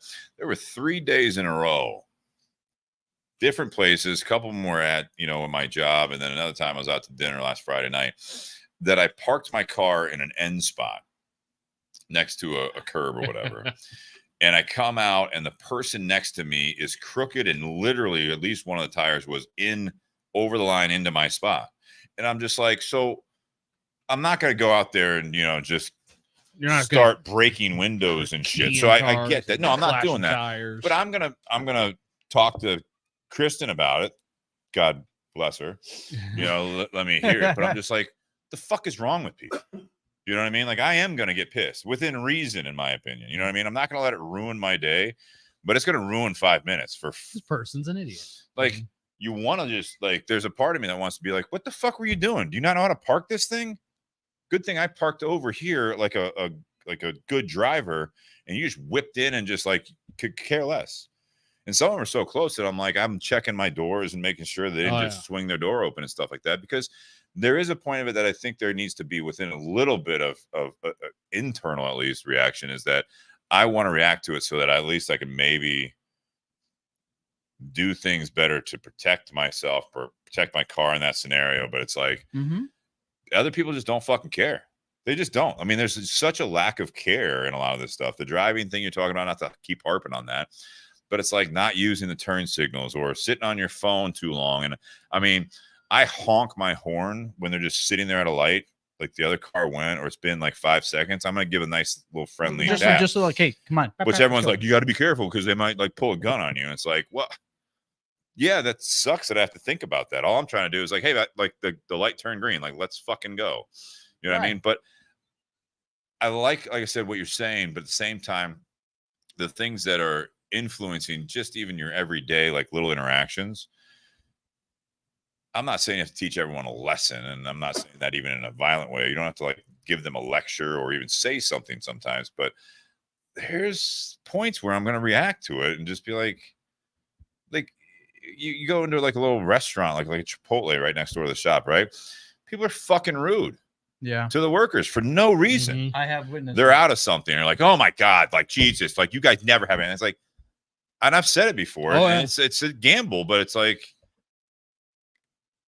they're out of it. Like, do you want to wait or I don't confront them or whatever. I'm just like, Jesus, like even in a passive way, just say it to the employee after they move along and be like, I'm so sorry about that. Some people can be so fucking rude. You know what I mean? Like, and they'll hear you say it. Yes, I did do that in a passive aggressive way because I'm not going to confront you because I don't know you and I don't work here. But it's like this person didn't fucking deserve the attitude you have, and who knows what's going on in their day, or they're just an absolute prick. I don't know. And that's but at least I just think you like within reason, allow the good and the bad to hit you so that you can actually react and learn from all of them is I guess where I'm saying. I don't want people to go. There was a time, and I think it's still out there, that it's like you you're having anxiety or depression, and like the Western medicine world was just like, all right, what we'll do is basically give you a sedative and you won't care about anything. And they overprescribed it. And it's like, that's not a good way to go through life. Yeah, Robin Williams did a bit about that in his stand-up. It was a new drug called Fuck It All. I don't care about anything. I don't do anything. Fuck it all. Yeah. You know, there's like, and I definitely agree with what you're saying. And we can't escape the feelings that we have, but it's finding constructive ways on how to handle it and deal with it. Versus, you brought the great example. The fact that someone would get so upset, do they felt the need to yell and get upset with a Chipotle worker because there wasn't a certain ingredient, and it went so far as like, oh, you guys never have it. Like, do you not literally, your life is so miserable, like you focus so much on such petty things that you need to get that upset over an ingredient? It's like, that's, to me, at least in my world, in my mind, it's like I value my inner peace and I value my headspace enough to like little things like that. And I think that's more of like the point, because there's going to be things that are worth sticking up for and reacting. There's things, but there's so many little things that are just, I see it all the time in so many different directions. The things that people will allow to ruin their whole day over something so minuscule and so petty. Like, it's, I personally can't wrap my head around it.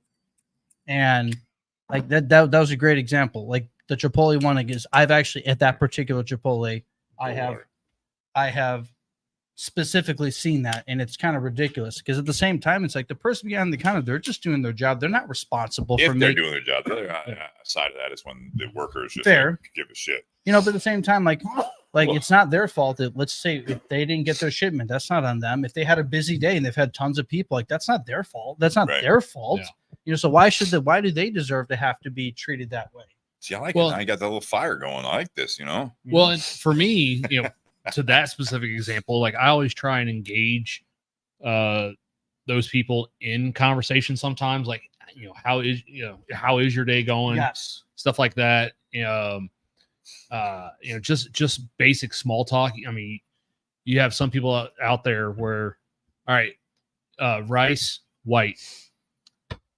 Do you want beans? Black. Protein. And like and I'm sitting there and I'm like, white rice, black beans, half steak, half barbacoa. How's your day going? Have you ever seen I just rattle that off because they're intelligent enough people, most of them, that they can sit there and go, oh, rice, black beans, half steak, half barbacoa, cool, slide it to the next person for the other toppings. And then I can still engage them in that conversation. Part of that is just being a decent human being. Mm-hmm. Another part of it is, at this point, me being at Tinderbox for almost 6 years now, you know, wearing cigar merch, and like anytime they go to put it in the bag, I'm like, no, I don't need a bag. I work next door. I'm an ambassador of the shop. So if I go in there and I'm treating Chipotle employees like shit, that looks bad on the Tinderbox. Yeah. That looks bad on the rest of the staff. Anytime here comes someone in another Tinderbox shirt. Fuck this guy. But I go in there 5 days a week, so I kind of overcompensate. That sounds like. You ever seen the Sebastian Maniscalco skit about Chipotle? Yes. You seen it? I love it. Oh man, it's totally. You haven't seen it? So watch it, and it's exactly what you basically just depicted. Okay. All right. Yeah. Yeah. Sir, More corn. don't reach across the. Get your claw out of the salsa. So with the influencer, like, you know, Yes. Mike, going back to what you were talking about, though, is that, you know, what Ray says, and this discussion has what to do with influencer.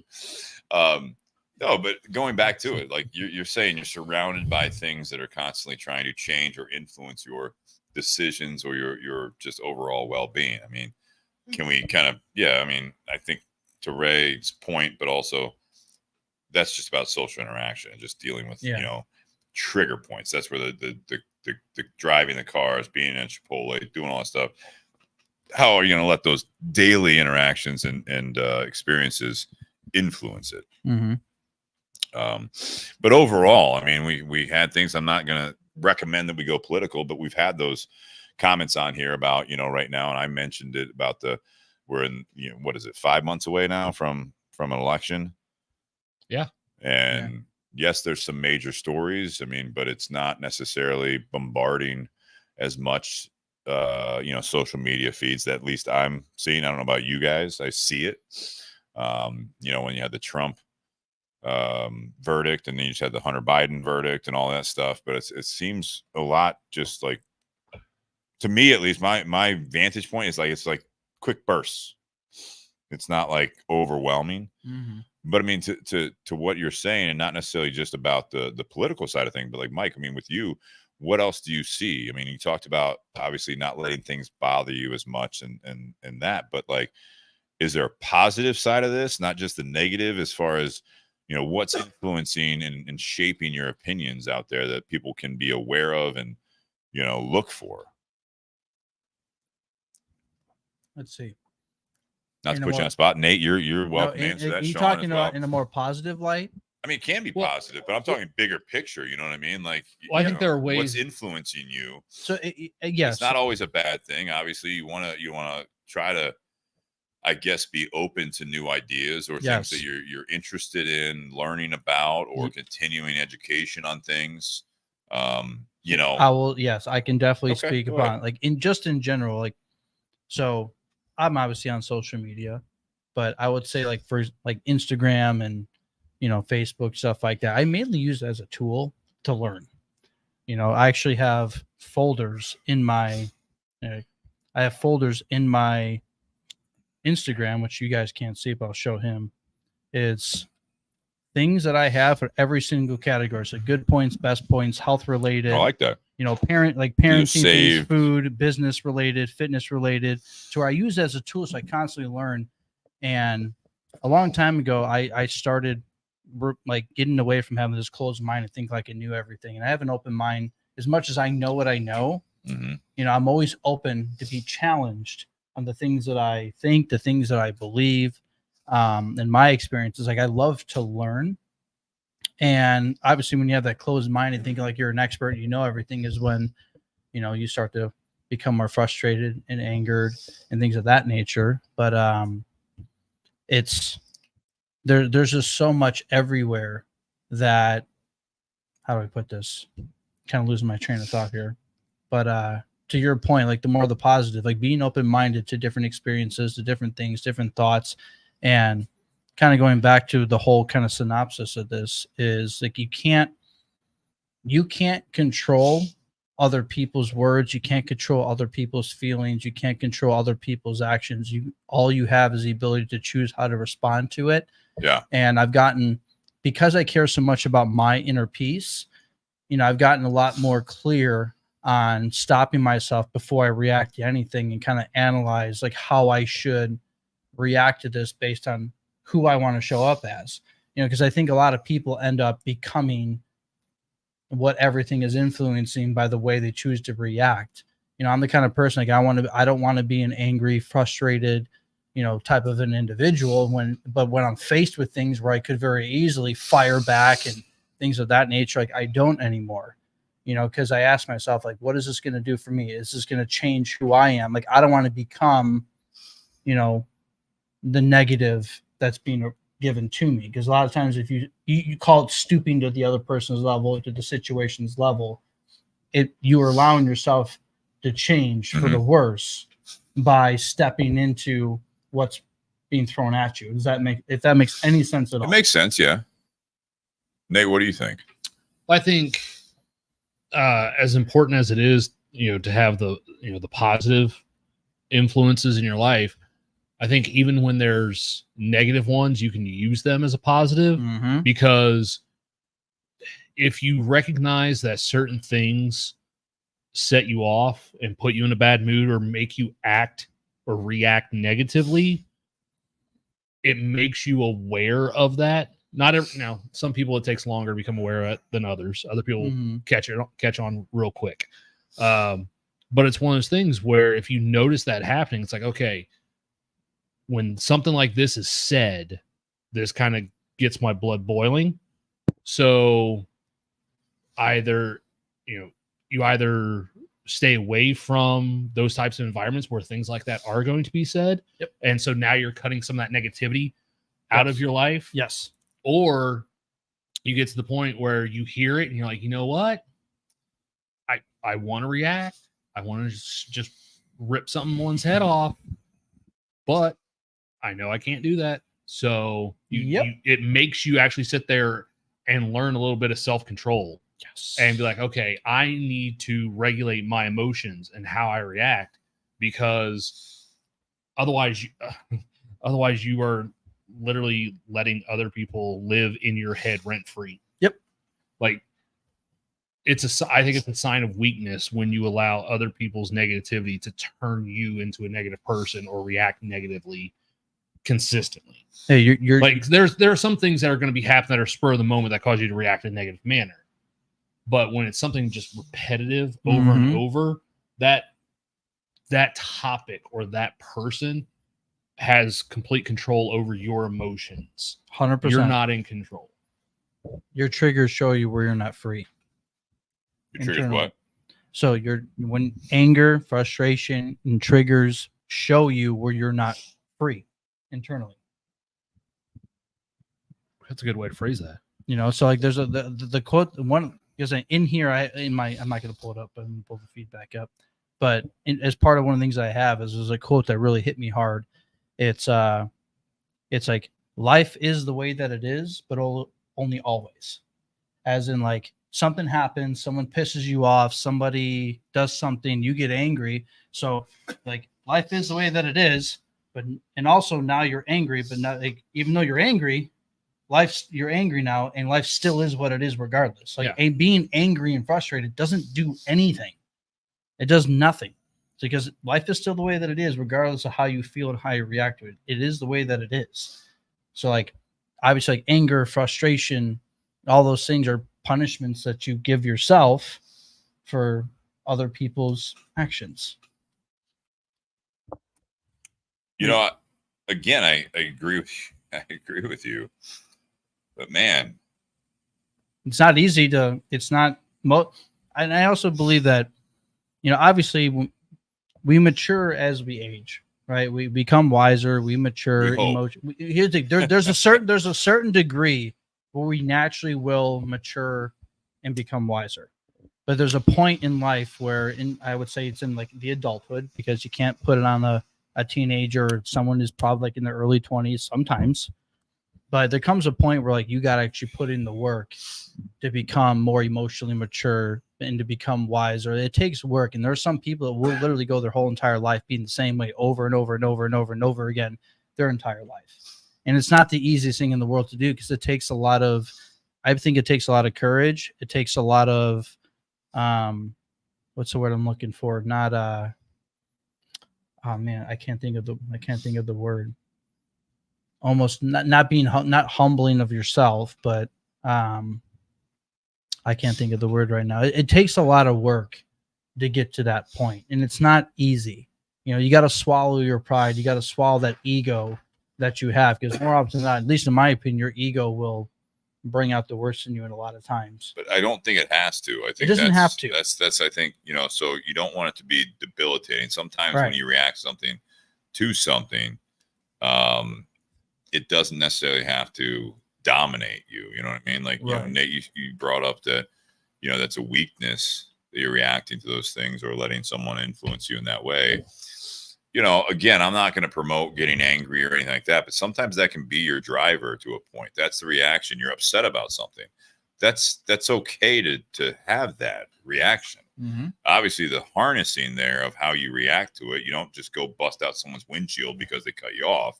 But at the same time, I mean, you want to react to certain things. When someone says something to you or treats you a certain way or whatever, you know, and this is not aimed towards necessarily you, Mike, or anything, but there's the overcorrection of sometimes where I feel as though you don't react at all. But inside, it almost makes it worse.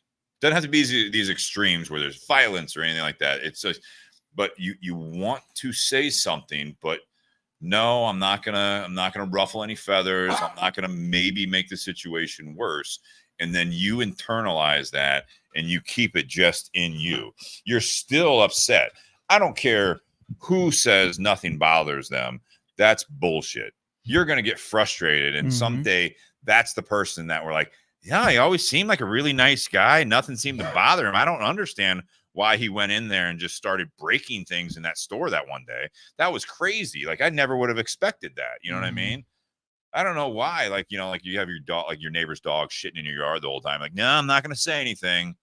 Like, it's okay. It just happens. And then you're that guy that's, throwing shit at their house, from their dog. You know what I mean? It's like, I never knew he was going to react like that. It's like he was such an evil or even tempered type of an individual. Like, you got to address those things. You do within reason. I think that yes, you should. I'm of the opinion that you should let these things influence the way you think and all that stuff. Never ignore it. I think these are the things you face head on so that you don't go to the extremes. You know what I mean? You don't let it affect you in such a negative way where you're flipping out, you're doing those things. I look at it more of, it's about, for me, always communicating to a point. Obviously the little things, right? Someone's going to cut me off. I'm not going to like hit their car or like run into them and be like, oh, your turn signal on brake. Well, then just go up and break it. Well, now it'll never work. You know what I mean? I'm not going to do that stuff. I love narrating my dash cam. You got a dash cam. Yeah. Yeah, I love narrating that. That helps. Yeah. I like that you brought up that point where you don't want to quote unquote rock the boat and things like that. My belief on those types of things, I think a lot of people lack the courage. Just kind of going back to like being true to yourself. Like, that's a scenario. That's a perfect scenario. Is like, if you feel a certain way and you believe a certain way, it's your choice if you allow the outside influence to interfere with your truth. And I think that's a really big one. I think a lot of people deal with, like, they're either stuck in a situation or there's something where, well, if I react or if I say anything, it's going to make it worse. Like, that is a choice that is driven by a lack of courage to speak your truth because of a fear of what you're going to lose or what's going to be worse off, when reality is I believe like it's worse to be disingenuous to yourself by not speaking your truth, regardless of what the outcome is. I feel like more people lack the courage to stick up for themselves. They're more concerned about how bad something can happen because they don't have the courage to step through the truth rather than let that build up inside of them. Because that's kind of the point here, is how do you stay true to yourself? Because when it comes to all the outside influence, that's one of the best examples, is being in a situation where you feel like you can't be true to yourself when you actually can. It's a choice. Like, no one's got a gun to for the most part, no one's got a gun to your head, but theoretically, like, no one's got a gun to your head. Like, if you don't have the courage to be true to yourself, it will slowly build up to where maybe you are that person that can eventually one day start breaking stuff in the store or attacking someone, and that's due to you not having the courage to stick up for yourself. You're more concerned about how bad something's going to be as a result, when really it's like ripping off a Band-Aid. You take out all that frustration on the wrong party. That too. That's because a good point there. It's easier to take it out on someone who's not responsible for it than to actually confront the person responsible. That's an easy way to destroy your entire life. No, I mean, Ray and Sean Anderson are out there. Ray Chester, and I put up one of his. I mean, that's kind of where I was going with it in my mind also, is that it's going to influence you one way or another. Like, whether or not you do anything about it, it's if you're taking in like just input from the world, you know what I mean? It's going to influence you. And it's just, if you can be more selective, hopefully, of what is, what's coming in, the input there in your life, that's actually, I think, some good progress. But sometimes, strangers are going to be those doing it. The media is going to be doing it. It's going to make an impact on you. That's kind of where I was going with it, is that, you gotta recognize that, I guess. That's one of the reasons why years ago, I stopped having a TV in our bedroom, and stopped watching the news at night. Is like, if I was watching news at night, this is going back years, when I lived in Grandview, But like there would be things on the nightly news that would make me so pissed off that I wouldn't be able to fall asleep for like the next hour, 2 hours after I've turned the TV off. What are you pissed off about? I don't, at this point, I don't even remember, but I Okay. mean, it could have been, news stories and people they put on like, oh yeah, this is what we think about this situation. It's like, well, no, you're an idiot. And now I start running an hour-long argument with that person in my mind, playing pretend. I'm like, well, that's just not good because that person doesn't know who the fuck I am. Why should I give a shit? Or when I had friends on social media that every single thing they would post was always negative and trying to stir up arguments amongst friends, that's when I started cutting those people out of my social media. Is I was letting those things have too much control over my emotions, and it was having an impact on either how I went through the day or how I was able to go to sleep at night. And so I had to sit there and go, you know what? That's not healthy. I'm just gonna, nope, that's done. And that's a done great doing- example is like how when you're influenced by so many different things, how do you stay true to you? Like how do you acknowledge and not allow the things to take up your headspace? Yeah. And to steer you But- away from your truth. Let's dive back into that a little bit there. You keep saying, stay true to yourself and what's your truth. How do we determine that? You get to determine that. But based on what? Who you want to show, who do you want to be, who do you want to show up as, and yeah, who do you want to be, who do you want to show up as? Do you want to be someone that maintains peace? Like for me, I want to be at peace. Okay. And it takes work. It's not just something, oh, I'm just a peaceful person. No, it takes work. And there's going to be situations that are going to challenge that. And it's up to me to decide how I'm going to handle things and how I'm going to approach things to maintain that level of peace. I just happen to be somebody that's gone through a lot. We'll just say Yeah. a lot. Mhm. And I did spend a lot of my life being angry, being frustrated. And I realized over time that me being angry and frustrated didn't change anything. It only made it worse. Kind of going back to like, So that I was think- not your true self, that was not my true but it self. was your true self at that moment. And like, and now it still takes work. Cause like, I cannot say, and I don't think any human being can say like, you will be forever at peace every given moment of your entire life, but you can do the best you can to maintain it. And that's where the work comes in, because you're constantly influenced by things that you're going to have people in your life that are going to want to push your buttons. They're going to want to trigger you, whether it's relationships, whether it's friends, social circle, jobs, things like that. It's up to you to decide what's more important. What's more important to you, and do you have the courage to stand firm on what you really want and who you really want to be or not? It is your choice, and it takes work, and it takes sacrifice, and it takes work, it takes sacrifice to maintain those things. And kind of, I know we've talked about this like in the past in some of the other podcasts we've been on, and sometimes it comes at a cost of losing loved ones, losing family, losing friends. Once you get very clear who you want to be and you stick to that, the things that are meant to be in your life will come, and the things that are not meant will remove themselves. You don't have to be the person. You don't have to stoop down to other people's level and fight back and bicker back and kind of fall into the trap that people want you to be in. Because again, I'm a believer, unhappy people will project their unhappiness onto you. And they want you to be drugged down with them. Unhappy people hurt people. And hurt people. yes, hurt people. Yes, that's the way to put it. And it's up to you. It's your choice if you choose to entertain it, however it may be. And maybe you're someone that has bold statements and you just have no problem telling somebody off. Okay. Or maybe you're somebody that just cuts someone off and that's just the way you do with it. But it all revolves around who you want to be and how you want to maintain whatever it is that you want in your life. Like you have to protect it and you have to work to make sure like those barriers, those boundaries aren't crossed. And it can come, and I think where most people struggle is having the courage to let go of the things that are disrupting that. Sure. I'd rather have 3 friends that I'm super close and tight with than 100 friends that are relationships at a treetop level. 100%. Like the way I try to treat every human being the same. I don't care what someone says back to me. You can love me, you can hate me, you can like me, dislike me, whatever it may be. I'm always going to show up and treat everybody the same because that's the type of person I want to be.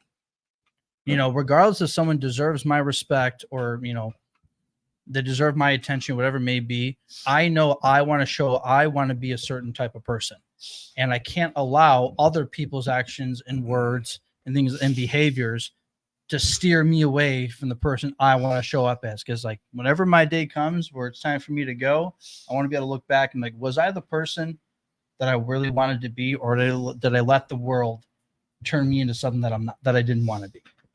And that's why like I'm totally fine with however people want to talk to me, treat me, whatever it may be, obviously within reason. Like if you put your hands on me or something like that, that's a different that's a different story. Yeah, of course it is. You know, but words, like people don't like me, that's okay in life. Like you're gonna please some and irritate others. Like that's just how life works.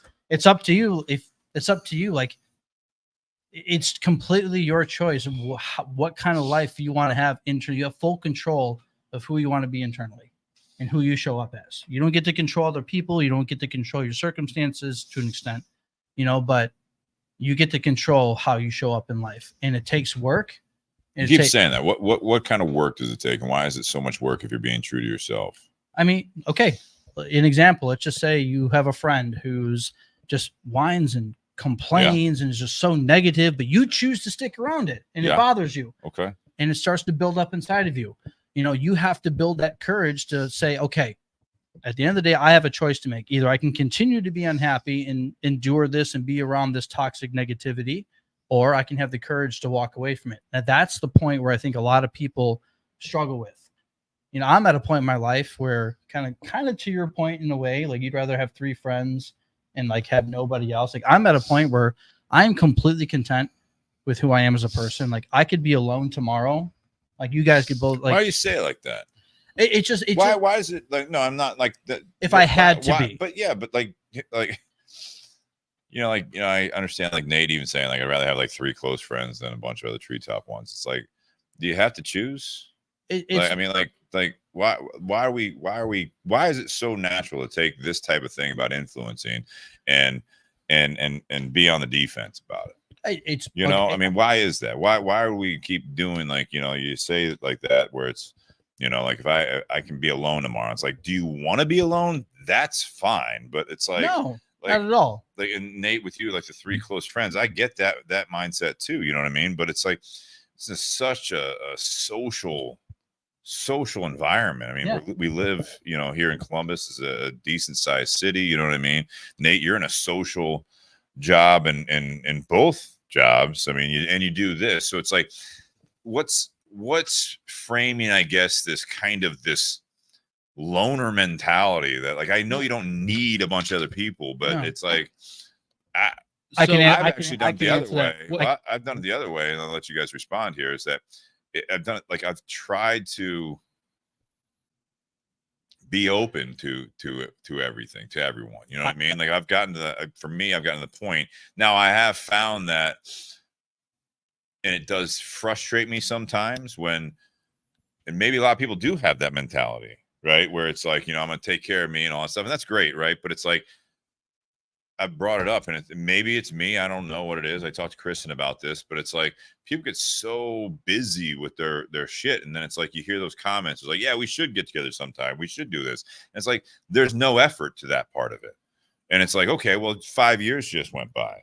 It's like because you didn't provide any effort. You never invited people to do anything, and it's like, yeah, just work's just crazy, and like the home's crazy, and it's like hopefully. It's not with a negative mentality that these are the things that are handcuffing you. It's like, hopefully you're enjoying yourself with absolutely. these things.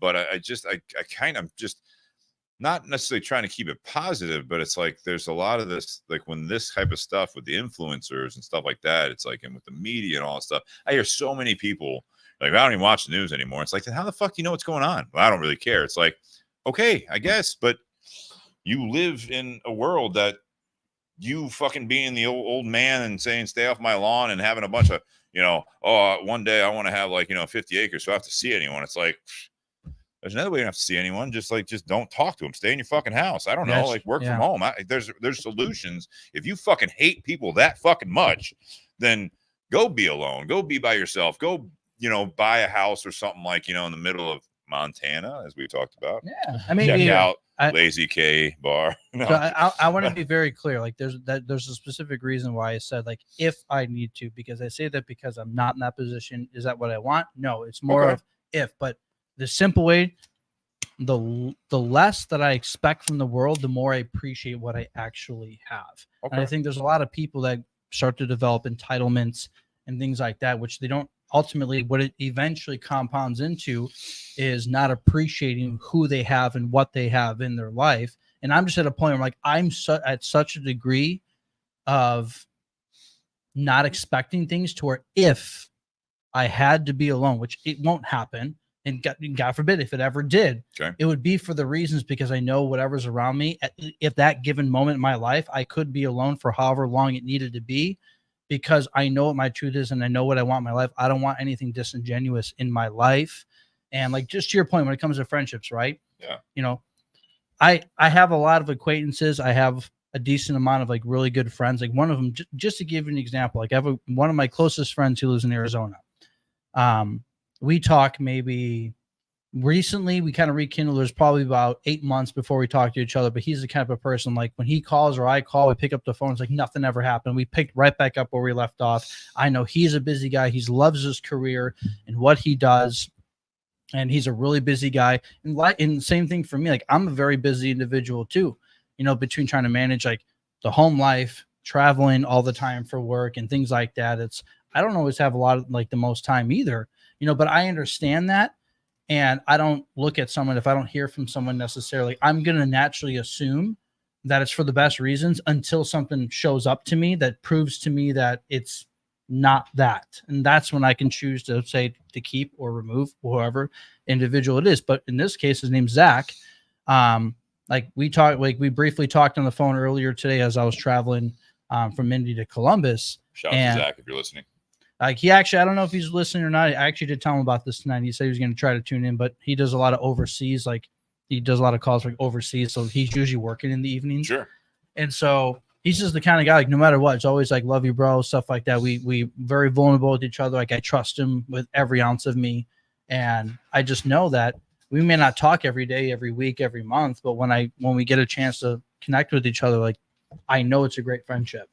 And I think some people like have like this entitlement, like, well, if I don't hear you, like they automatically assume like, oh, well, you don't care about me. You don't do this. You don't do that. It's like, I assume the best of people until something shows me that it's not.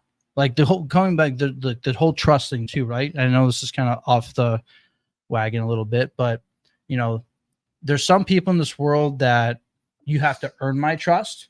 And there's some people that say you have 100% of my trust until you don't.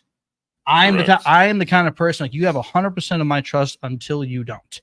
You know, I feel like having to earn the trust is an entitlement thing, which is built on a poor foundation, in my opinion. I think they have trust issues, but yeah. Right. Exactly. which is one of the reasons why it starts off with a negative foundation.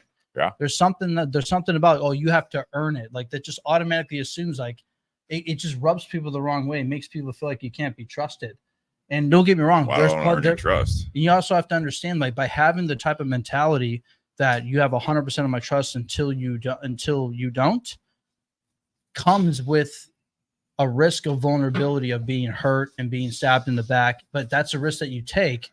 But I believe you should always give people the benefit of the doubt to start, because you never know. Because if you start off making someone feel like you can't trust them, you never know who, like what kind of opportunities, what type of relationships, what kind of friendships you can miss out on because you automatically started on the wrong foot. What's that standard based on?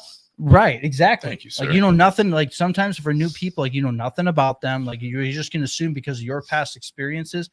The quote is like if that person even know that they have to, go through these steps in order to be able to earn your trust? Right. If they don't, then that's kind of unfair. I don't to them, fucking work for you. I mean, you know what I mean? Like, why do I need to? Like, you know, like there's a saying. And hopefully I don't botch this. But it's like if you don't heal the wounds that hurt you, you'll bleed on people who never cut you. Ooh, okay. It's very graphic. I mean, it's graphic, but it makes sense. Hopefully they heal a little bit. Yeah. You know what I'm saying? Yeah, like, I know you're saying.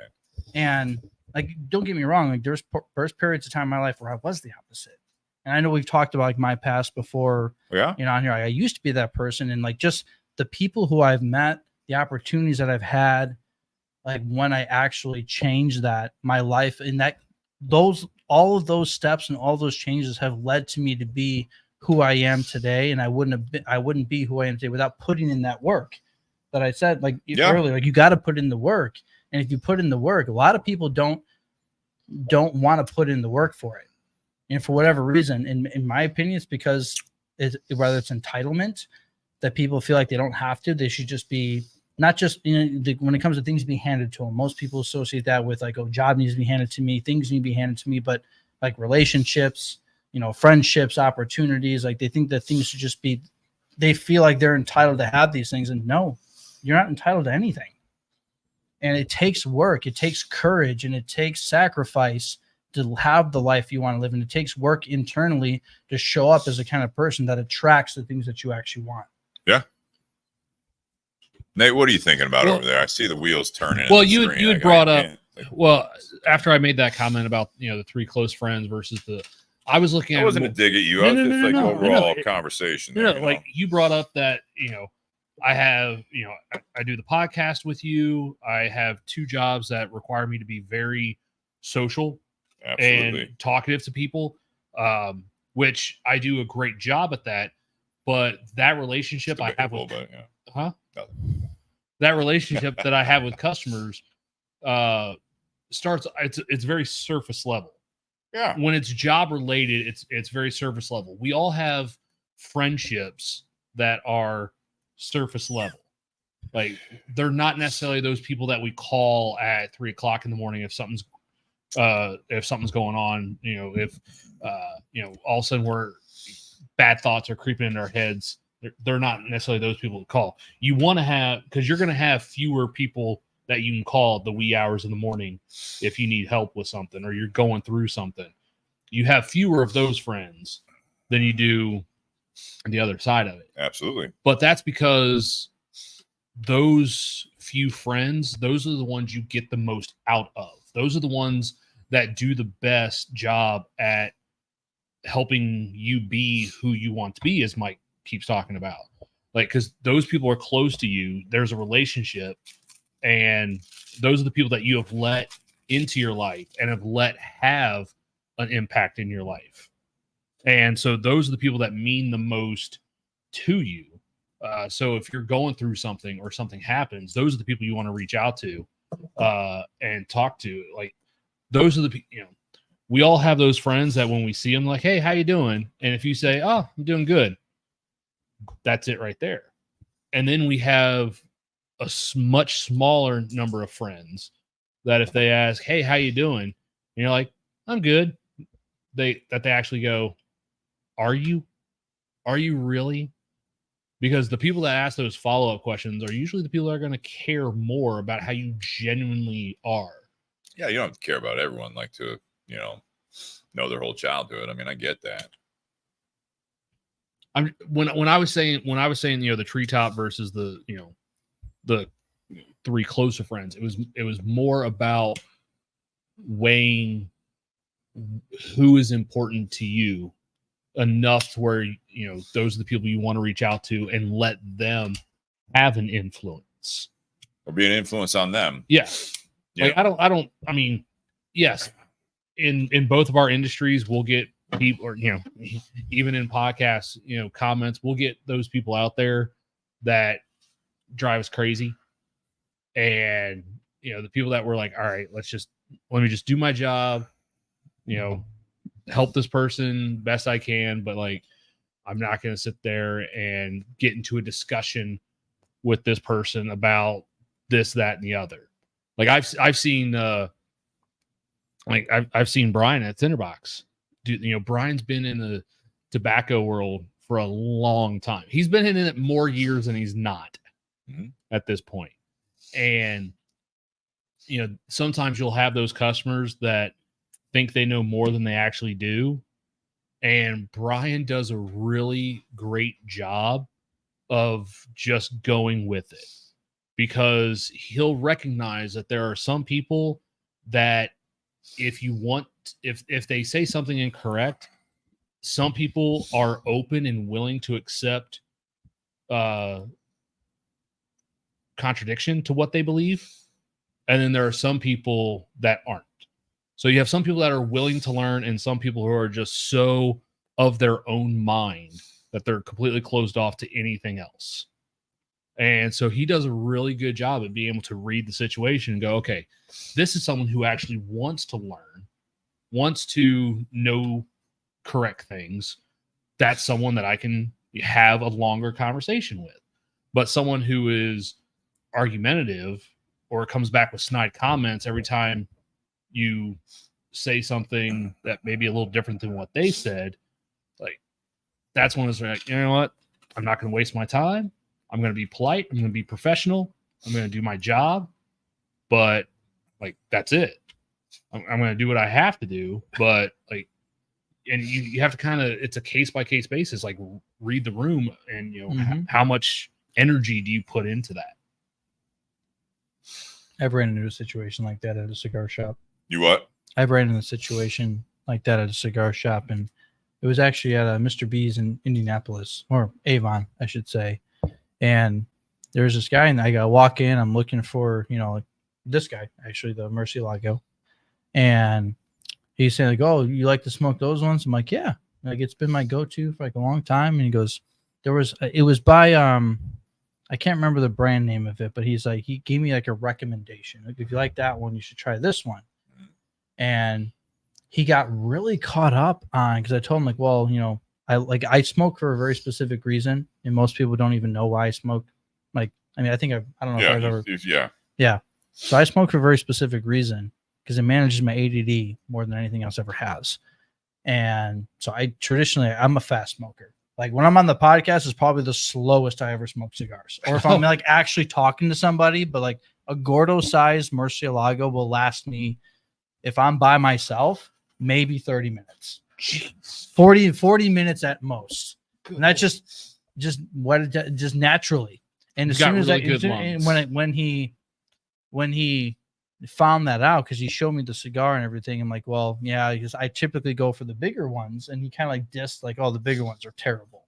Like, he claims, like, oh, it lacks flavor, like it takes away from the flavor and all this kind of stuff, which I'm not saying it's completely, you know, untrue, because in some cases I would agree, but he just made it so like adamant that like he had such a problem with it. Then when he found out that I'm a fast smoker, he goes, you waste every single cigar that you smoke. And I'm like, sounds like a real peach, dude. And the funny thing is, like, at the end of the day, I'm like, you know what? Speaking of peaches, you know, like, at the end of the day, like, I ended up trying the cigar, and he goes, this will be way better than what you take the time to smoke it. Like, don't go as fast and try it. And I'll tell you, it wrong. And honestly, I took his advice and just tried it, because again, I'm open-minded. Sure. You know, I know what I know, but did Sean just leave? He's coming back. Don't worry. Oh, I didn't even see him leave. Anyways, you're making a point. You were. No, so I tried it, and honestly, it was an awful cigar. I did not care for it. What it had, it almost was like, and it's no knock on him by any means. It's just it didn't fit what I enjoyed, and it's just kind of like to that point. It's like you can't really. I don't understand why people. It fits what he enjoys. Yes, it may not be what you enjoy. The argumentative side isn't like he knows everything. He knows he's the cigar connoisseur. I'm like, I don't know how many cigars I've had. I know I've tried. At this point, I've tried a little over 400 different cigars since I've started smoking, like different types. Those rookie numbers, you need to bump those numbers Dude, up. I know. All right, McConaughey. That's a good What one. I like about that, though, is that you did actually give it a shot. You were open to it. Yeah. I think that's kind of where I like this conversation of, you know, the topic of, you know, what's an influencer or the things trying to change you. I get it. I don't understand it. I don't like watch all the news or anything like that, but I'm just, you know, I'm curious and I want to hear what other people are saying, what other people are, not about me necessarily. I don't care, but I mean, it's like, you know, just about the world and, you know, what's going on and like, you know, stuff like this. We do this. We try to be an influencer without a whole lot of pressure, but we do this podcast and we talk about a cigar and a whiskey typically, and we talk about a topic, and we're not experts, however you want to define that, but I when you close yourself off to everything, you know what I mean, where it's just like you want to be by yourself, or you don't want to hear other people's opinions, or you don't watch the news, you don't want to hear what's going on in the world. It's like, I hope you have a peaceful life. I mean, that is great, but it doesn't change the fact that the world is moving around you, and I would encourage people not be so close-minded, because then you are that guy in the cigar shop that's telling people what they know and what they're right about it. You're smoking cigars wrong and all that bullshit. It's like that person probably hasn't listened to anyone in years about anything. Mm-hmm. And I think that's what you become. We've had a lot of that in the last several years. I feel like that's what people have become. They're not educating themselves anymore, because they already know what they know, and that's it. That's enough for them about so many things. You know what I mean? You can say, yeah, you like cigars, you like drinking whiskey, and it's like, depending on the room, depending on your knowledge, all that stuff, it's like people can judge you. They can tell you what they think, or what they think they know more than you, or they're in it just to talk about themselves. It's just like, I can disengage, but I'm not going to go in. I'm not going to not go in the room. You know what I mean? I'm not going to just assume that there's going to be negativity there, because I've met and learned a lot from different people just by being open to it. You're going to be judged no matter what. Probably. I mean, I don't know. I mean, we all judge other people too. You judge that guy you're just talking about. I mean, it's natural. Yeah, you're right. To an extent, did I judge him? Yes. But at the same time, like, that's him. You might have influenced him. Like that's what he enjoys. That's his prerogative. And, I like it. Like, I like to believe that, not really in the cigar space, but most of my experience has been in like the health and fitness space, and I have my opinions and things like that, and I always try my best to, if I can, help someone and share some knowledge, share some feedback.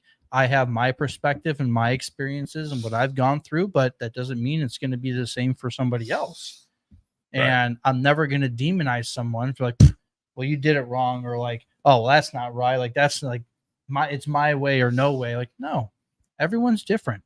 And like it kind of going like in my Instagram, I have it under like best points. Like there was like something that said, like, especially when it comes to health, right? If you're fat and out of shape, people are just going to say, oh, you're just lazy. And when you finally do get in shape and you're in better shape than 95% of people, like, oh, it's because it has to be because you're on steroids. Like, it doesn't matter what you do. People are going to find reasons to judge you one way or another. So just do you. So one of the things when my stepfather was alive, one of his favorite things to say was, if you don't want to be criticized, don't know anything, don't say anything, don't do anything. Because if you know anything, say anything, or do anything, people are going to criticize you. There's always going to be someone out there. And well, that's the point. Like it's like a little ironic, you know what I mean? So, I mean, it's true. I mean, yeah, but if I'm at when I get criticized, because I get criticized more than you think, probably more than you think. Okay. And whenever I get criticized, my answer almost every time is, and only one or two things are going to happen. The person is going to get more pissed off because their goal is to try to make me feel less of myself.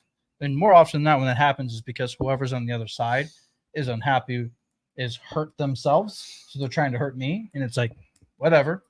Or the conversation ends and there's no more. That's part of that's all. That point right there is also what goes into like the work that it takes to not let things get to you, not let things bother you, and to maintain your peace.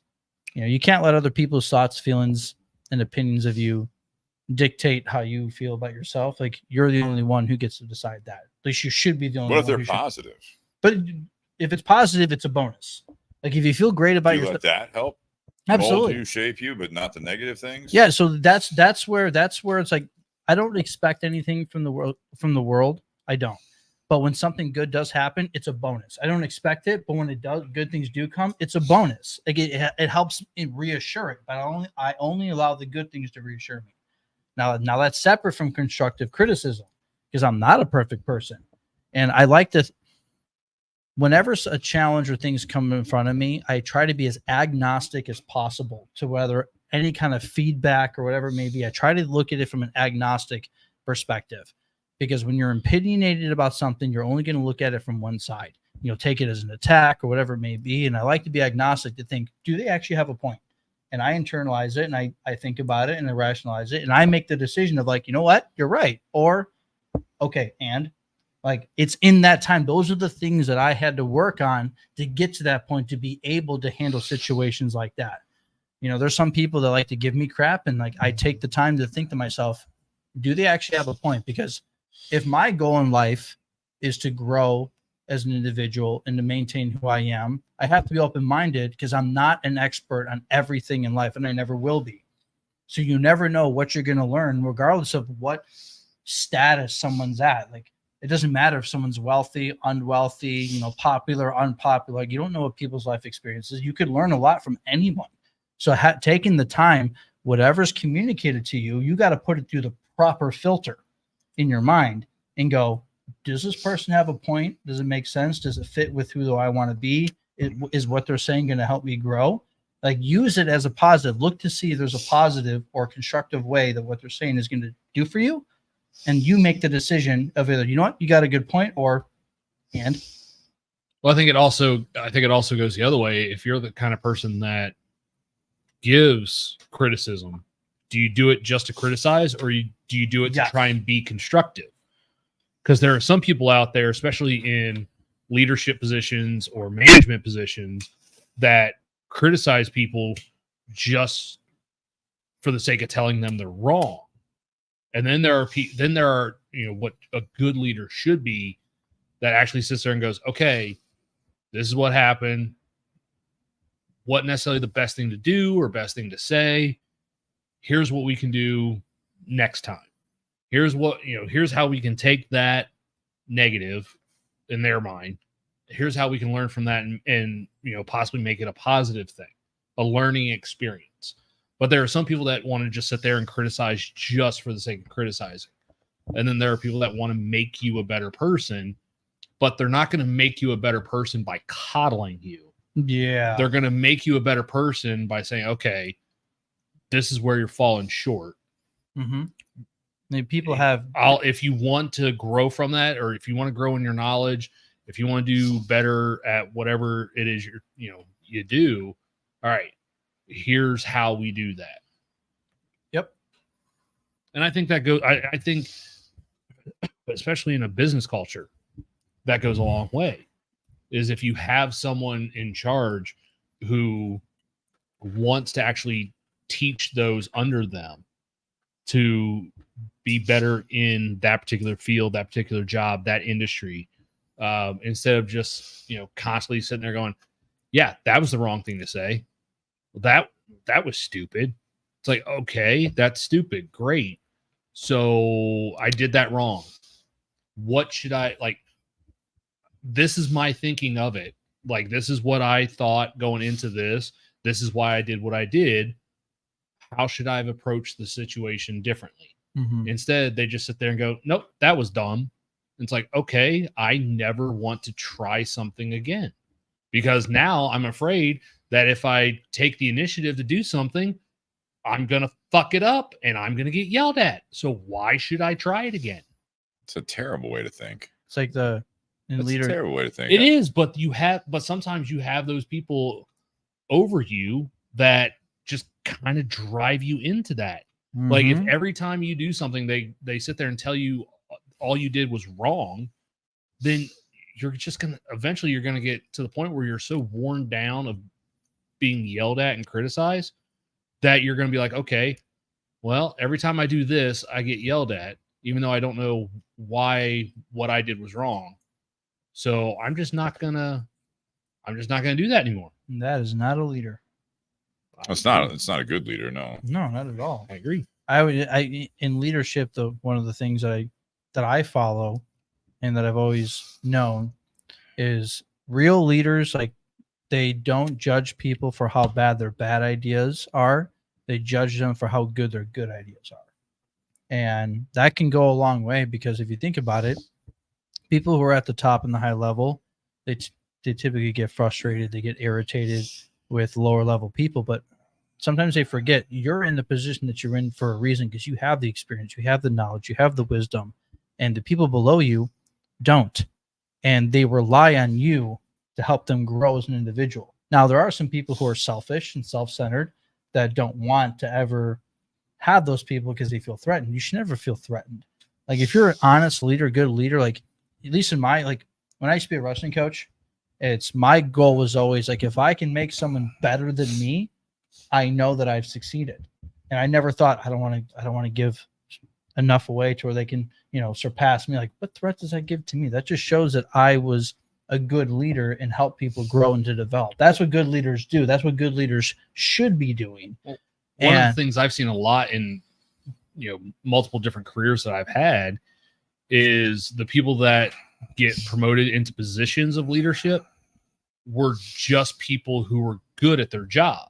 Mm-hmm. So now they're a leader over the team of people that do that job, but they're not actually a leader because they don't necessarily have the leadership tools to bring people up, to lead from behind. They always want to try and drag people along instead of lifting them up, because all they, the only reason they got that position is because they were just good at the job. Mm-hmm. They weren't necessarily good at training people. They weren't necessarily good at talking to people and developing. Is that a failure on their part, or the failure on the leadership that promoted them to those positions? Yes. Okay. I'm also a big believer on. Well, I'm just saying. I mean, I'm yeah. listening to you guys for the last several minutes, right? So, what's a good leader? How do you handle those situations? How do you influence people? All we're doing is talking about influencing all the input. I mean, I think a lot of that has to do with how you handle those situations. Nate, you're talking about that stuff. And now, granted, I mean, you're in your 20s and stuff like that, and you have to put food on the table and stuff like that. But when those situations come up, I mean, is there a way you can not be necessarily the person in charge or the influencer, if you will, but like you just bury it down and you just don't want to do it anymore? That's what you said. What's the other alternative? Keep trying and ask questions. Continue to ask questions. But I think that leader needs to be not always open on the leader. To questions.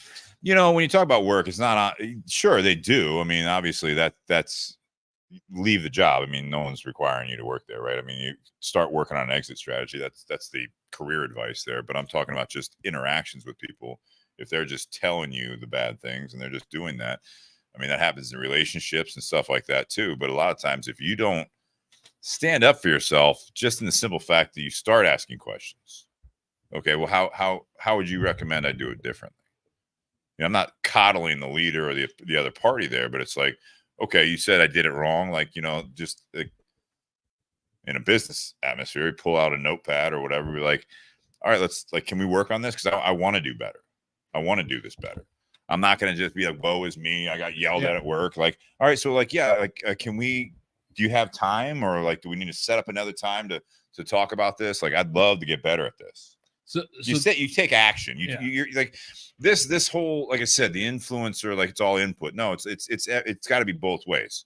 And we haven't talked about that. I've been listening to you guys for quite some time now. I'm trying to formulate my thoughts on how to maybe steer this conversation out of the I'm getting beat up.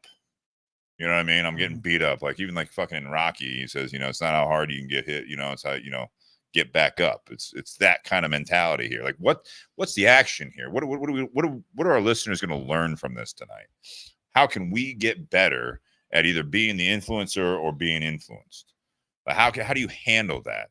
It's not shutting it all down. That's what I said. When people, I don't watch the news. I don't listen to anything. I don't go on social media. I want to be, I wish it was 1920, whatever, like not prohibition, but I wanted to be, I don't want, Instagram should never have been invented. I should never, I don't want to be on Facebook. I don't want to listen to the news anymore because it's negative. It's like, you keep saying, Mike, the world doesn't owe you anything. It's like, well, that's why the world's fucking negative. There's so many people out there that bad shit happens. You know, in the job situations, I look at it as I didn't do it when I was younger. Now I think I can. It's different career now, but I mean, I do. I try to confront the conflict in the most respectful and productive way possible. Yes. And unfortunately, I think that what I'm hearing from the conversation is that that's not the message that I think we're sending out right now. I think the message should be, what are we going to do about this? You know what I mean? Like, how can we get better at all this stuff instead of just, I guess, putting blinders on and blocking out all the noise? Like, take the noise for what it's worth. You know what I mean? If you have a leader at work, or you're in a relationship where it's not just leadership, but it's this, what's influencing your day-to-day life, you can do something about it as it's happening and communicate and try to talk it through depending on what your role of it is. Granted, on the what we started with, social influencers, unsubscribe and block the channel, whatever you want to do. You know what I mean? There's a lot of positive stuff out there, but I do think that this conversation has stayed, if we're looking at, up here is the positive and down here is the negative. We're down here. It's not, there's no lessons being talked about here, or any how do we get better at this? And so that's why I really want to kind of interject here and say, we can do something about it. The world doesn't owe you anything, but man, there's a lot of possibilities out there. And to have that, up against the ropes mentality all the time, I think there's some value to it, partially, not all the time. But you want to keep that hunger. You want to keep, not necessarily, you don't want to start a podcast or be an influencer or on social media, but I mean, you can make your voice heard in all these situations you guys are talking about. And I mean, even, your home life or whatever it might be, I think that you got to be able to express yourself to a point that it's like, with all this, you guys keep talking about what I'm hearing. It's not 100%, but a lot of this negativity that's coming in on you and all that stuff. It's like, all right, so how can we make it a little better? How can we make it a little easier? How do you stand up for yourself without, again, going nuts and just burying this shit down and feeling sorry for yourself? And, I won't do it again then. I'm not going to bring it up because this person's pissed at me.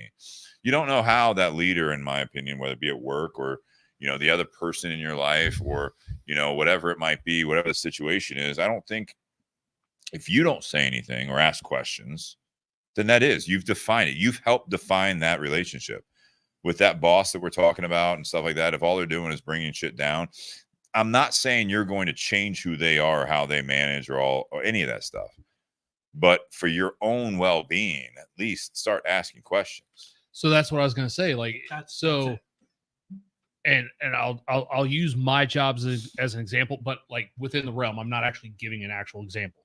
But if at my job, if I was getting yelled at for doing something, and I was getting yelled at every time, instead of not taking the initiative to do it again, the next time the opportunity arises, go to my boss and say, hey, I see that this needs to be done. I was going to do it, but I wanted to run it by you. This is what I'm thinking. Yeah. What are your thoughts? What do you think? Is this a good idea, or what? Or do you have something different? So don't just completely shut down and not do it. That's good. That's what I'm looking for. But actually drive the conversation instead of waiting for them to, come up with the solution and tell you what to do. Take the initiative, be like, hey, I want to do this. How do you think I should go about doing it? Or what do you think I should do? Here's what needs to be done.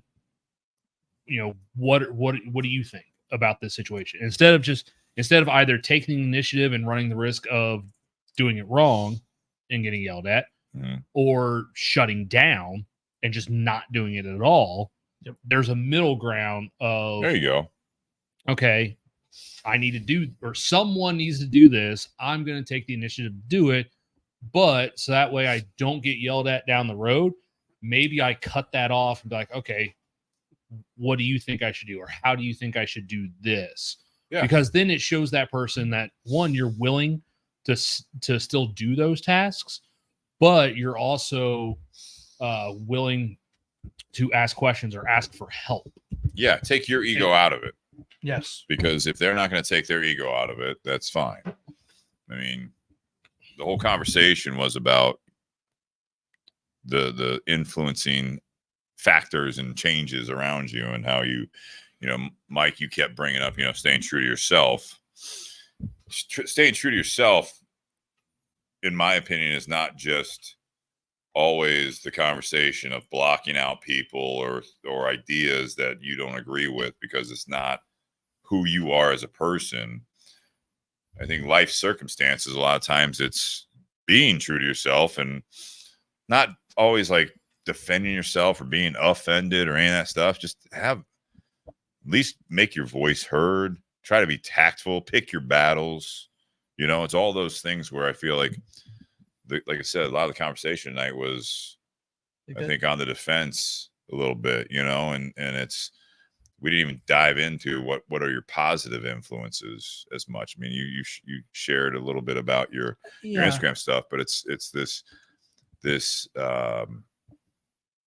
and I'm not what you guys, but it's like a lot of times I feel like it's this woe is me, and it's just all these negative things in the world and the influencing. It's like, there's a lot of fucking positive out there, and you really don't have to look that far for it. No, you don't. You just need to not have the mindset, in my opinion, is you don't need to have the mindset of always being on the defensive. In a world full of negativity, you got to be the example of positivity. But it's not a world of negativity. But I get what you're saying. There's both, but you don't have to look that far for something positive. You don't, and that's why for the negativity negativity that does exist. Yeah, it's like all you can do now. Is one person going to change the whole world? No, but you can do your part, and as long as everyone can have the mentality of doing their part, it will compound over time to make the world a more positive place. Because you're right. There's positives everywhere that you look, and there's negatives everywhere you work. It's what you choose to focus on. And now, my advice to kind of put like a more positive spin on it is be the person to ask questions, to get clarity. It's easy in today's society to assume the negative, to assume the bad things. It doesn't take much effort to ask questions, to get clarity, and to encourage. Like if you have a disagreement with someone, if there's a problem with someone, it's very easy. It doesn't take that much effort to ask questions for clarification and then encourage. And it's up to the other party what they choose to do. But at least you've done your part. All you can do is your part. You can't control. You can't force them. You can bring the horse to the water, but you can't make it drink. But you can do your part to try. And the more that people can do that over and over, and it could eventually compound to having the world be a more open-minded and a more positive world to be in. So when you are influenced, kind of going back, you're influenced by all these different things. Do it for yourself in the way that ask questions, get clarification, and then encourage. Mm-hmm. That's all you have to do. That's all you really can do. Beyond that, it's out of your control. But as long as at each and every time you're faced with a situation like that, you can handle it in a way that is true to who you are, and that you can do the best you can to make a better impact on the world. Whether you're in a leadership position, you're in a relationship, a friendship, a family, it doesn't matter who it is, where it is, what it is. It doesn't take that much. I believe it takes less effort to simply ask questions and to encourage than to have a negative attitude toward it. I agree, but I feel like people that listen to this conversation and up until this point would say we were saying something different as a show. It depends on how you perceive the conversation. I mean, I was just listening to a lot of it tonight. I mean, I think we established a lot of the reality of what happens, and it's the things that people do struggle with. And now we're at a point where, okay, what do we do about it now? It's fair. We did address a lot of the things that most people do struggle with, which is things like having the courage to speak up for themselves, having the courage to stay true to themselves. And what are the ways that people can start to make those changes? And like I said, it takes a lot of work. What are those steps? Sure. And I said early on that you should embrace a little bit those things that upset you. Not in a sense that you're just gonna bottle it up. I don't want you to be numb to it. I want you to be able to react to it, but in a constructive way, in a positive way, the best you can. Sometimes everyone flies off the handle a little bit, you know what I mean? Loses their cool. That's okay. Yeah. Within reason. Yeah. Another kind of a quote that I have in there is, wise people have the same feelings as everyone else. You get feelings of frustration, you get feelings of anger and things like that, but wise people have a constructive way to handle and to express those feelings and those frustrations. Sure. That makes sense. Like, it's how you choose to approach it and to handle it. You can choose to use anger, you can choose to use encouragement, you can choose to ask questions. It's up to you to decide who you want to be and who you want to show up as. And I will go right back to it. I believe it takes less effort, less mental effort to simply ask questions for clarification, because you never know. Like, if someone's negative towards you and you give negativity back, right there, nothing's good's going to come out of it. But if you could just simply ask questions to help better understand someone else's perspective, there's an awesome illustration that I saw a long time ago that really hit me hard. Is, if Nate and Steve, if you guys were standing face to face with each other, and I wrote a 6 here facing this way and a 9 here, you're going to see a 6 this direction. He's going to see a 9 upside down 6, but the other way around, he's going to see the opposite. So it's not that one of you was right or wrong. You're just seeing it from different perspectives. And it's like both of you are right, because you see a 9 on this side, you see a 6 on this side, and you see the opposite. So that's where it's like just asking questions and helping to better understand someone will give you a lot more clarity on how to have a constructive, positive way to resolve a conflict, a problem. And who knows, it could very well turn out to be a very positive thing in the end. It's the other quote is like, someone who, what is it? It's someone who blames others has a long way to go. Someone who blames himself is halfway there. And someone who blames nobody has arrived. You guys ever heard that quote? No. That was that. Or they're ignorant. What's that? Nothing. That could. If you're dealing with a genuinely like narcissistic, evil, like spirited individual, then yes, you would be ignorant. But again, that would work with someone who wants to be a genuinely good human being, and it's easy. People have different perspectives. They see things. That's why conversations and having debates and like positive, like debates, and agnostic debate and asking questions and having conversations it's good. It's therapeutic and it's very constructive. And I feel like that's one of the things I believe is lacking in today's society is not enough people are willing to have an honest like conversation debate when issues and struggles arise. It's all about people care more about being right than actually understanding and Being open-minded. Nate, what's some positive influences in your life?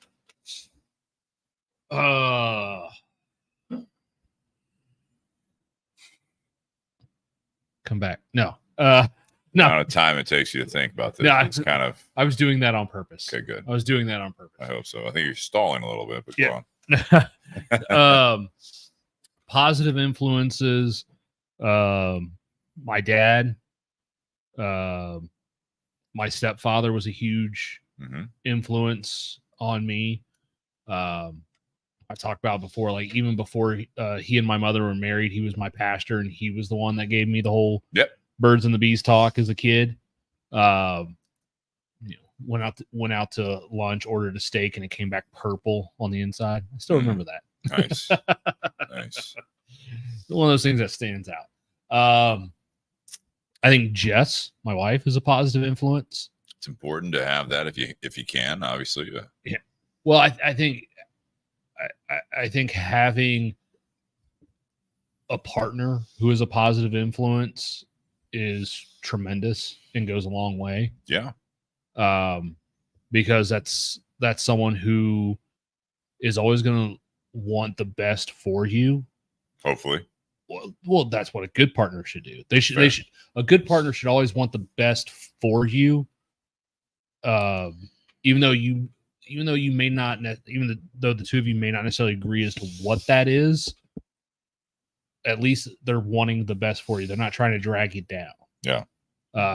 Because that can absolutely, if the closest person in your life is someone who's always bringing you down, that's a terrible place to be. It's a tough spot. It's a Very tough tough. spot. Especially Very when it's tough someone spot. who you spend a lot of time with.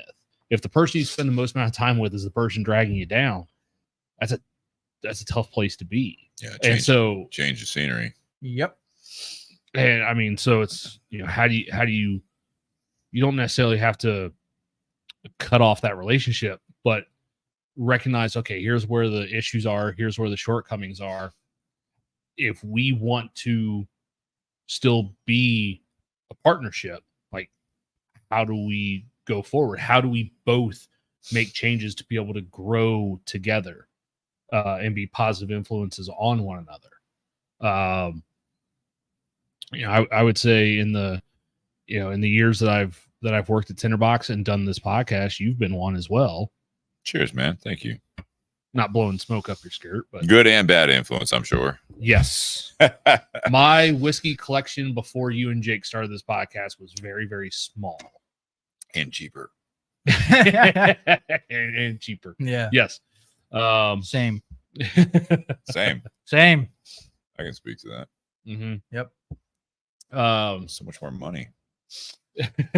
Not so much, but I'd have a house by now if I wasn't listening. to no. the All podcast. right. Let's I not. dropped $100 on a bottle halfway across the country just to bring it here. Oh, man. And you got what, 3 cigars out of it?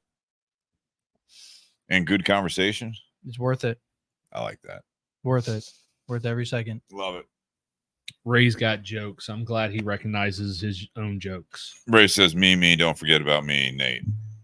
I did. Sean, what are your positive influences, man? Yeah, let's hear from you, Sean. Sean's like, what are we talking about?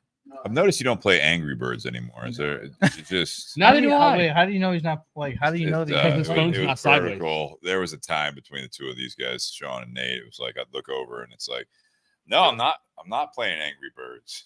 You taking landscape photos of the floor? Yeah, maybe. Yeah. Positive influences in this life. People, things. Yeah, I think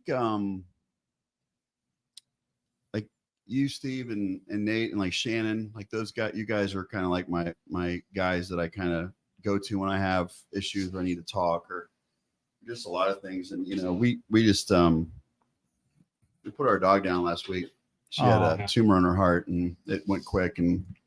But you were texting me every day, checking in on me and shit like that. Yeah. It goes a long way, man, because it was really hard. I mean, Teresa and Molly were out of town at the time and they had to fly home early. And I was with myself for a while. But just, having guys like you reach out to me and even people on Facebook, but that goes a long way for me. Some of my family members, my parents and stuff, but like some of my cousins that have, I had a real bad, I've mentioned it before, like real bad episodes of depression. I have a cousin up in South Bend, Indiana, who has been through a hell of a lot like that. And there's a couple nights he'd call me and kind of talk me off the ledge because there were nights where I was in really bad shape. And he's like, I've been there. Like, listen, man, you just get it out. Yeah. Talk it out. And so stuff like that. Like I see what you're saying, like on the internet, there's so many people. And I think the one thing with the social media shit is almost getting saturated with all that. There's like so many people now. And it's like, you don't like, And it's easy to spot fakes. yeah. And so, none of those people really influence me that much, but it's more about my core group of people that I know who are going to have the biggest impact on me. Okay. And yeah, it's kind of how I look at it. Yeah. Like that. Yeah, I mean, I'll speak to that a little bit. I mean, I agree with you guys. Obviously, your inner circle and people that that put effort into your life and to check in on you and ask questions and stuff like that. Those are the ones that I think really kind of influence my day-to-day life more. Like Nate said about Jess, I'm very fortunate now. I'm engaged to Kristen, and she's been a big positive influence in my life. There's a bit of this steady positivity there, which is that's where I was kind of listening to the conversation. That's where I was trying to steer it back to some of the positivity here is that, you know, you talk about, you know, the fake influencers or even the influencers, they tell you how to do it. And they're not the people that are even, there's like podcasts that I'll even listen to, but they have the ability of making points and speaking to the topic that they're talking about, whether or not they're interviewing someone else, but they kind of have this way of speaking that it feels like they're asking you these questions, or they're including you in the it's not just a lecture. No one likes to be lectured, right? I mean, so when you're having those conversations or you're listening to something, you're following someone on social media, you can be selective on that. You know, there's a lot of times that there's a way to do it where the influencing is engaging you as the listener, as the viewer, as something else that brings you to the table with some effort. It's not just someone telling you you're doing something wrong or, hey, you need to do it this way. There is a talent there that I feel like some people have, that when they're speaking, they draw you in a way that when you're done listening to someone speak, or you're done listening to a like a public speaker or a podcast or watching a show, it's, you like already have these like internal notes, you know, you have that. Obviously family and everything else, I'm not saying obvious to everyone, but for me, yeah, that's a big influence of mine. But I feel like I'm in the minority at this point that I watch the news. I prefer the morning news. That's a little bit more uplifting, and there's a lot of information of how to get, you know, what's going on in the world today and stuff like that. It's real easy.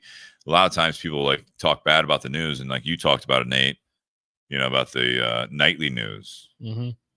It's interesting. I feel like there's a different perspective there. The morning news is about what's happening today and what's going to go on. Anyone can do the fucking nightly news and say this happened today. You know what I mean? Like it's not really like, it's good to inform people to a point, but like there's not a whole lot of depth there of like saying like, you know, oh, this happened today. There was a lot of legwork behind it that aren't telling you the news, but they had to find what happened in the news stories today.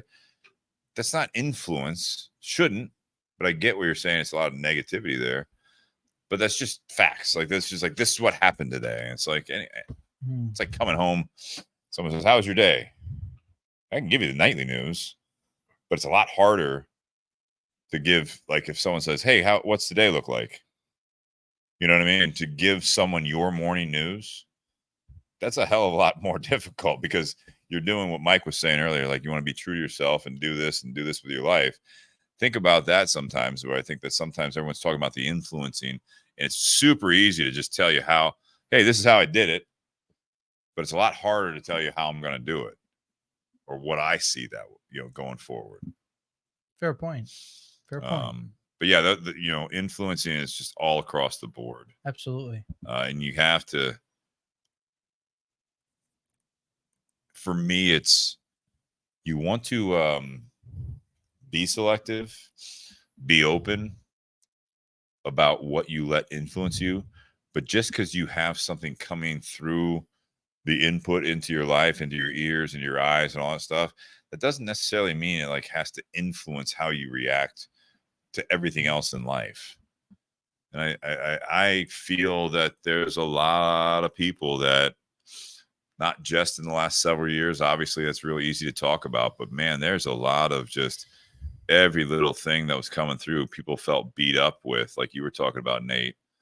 And it was easy just to say, fuck it, I'm not even going to try. I'm not going to listen anymore. I'm not going to like let myself be open to this negativity. It's not always negative. But if you block out everything because of the negativity, you're not going to hear or see or observe or let in any positivity. And the last thing that you let be input into your life was negativity, and that's why you locked it down. It's going to be tough to dig yourself out of that mentality. Very. You know, you're not going to see those like dog videos online. You know what I mean? When little cute puppies and stuff like that. Yeah, It's real nice.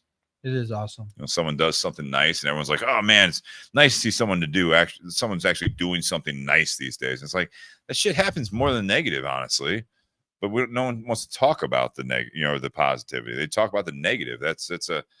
Gets sensationalized. And Negative like, stuff generates clicks. It does. And that's not just on social media or on platforms. I mean, that's just clicks in your own fucking mind. Mm-hmm. Yep. We dwell on the negative things, man. You can tell the horror stories real easy. The positive, like the wins in the past in your life, I feel like you can't just spit those out as easy. You can talk about your glory days, when you're younger, playing sports, doing something, I got this promotion one time. But it's way easier sometimes to just kind of regurgitate, let me tell you this horror story. Let me tell you when this happened to me. Let me tell you this, let me tell you when I popped a tire. Or let me tell you when I had a bad day. I think on that's work. because those have a more lasting impact or scar Just on our scar memory. there. Like sometimes we remember the hurt more than the healing.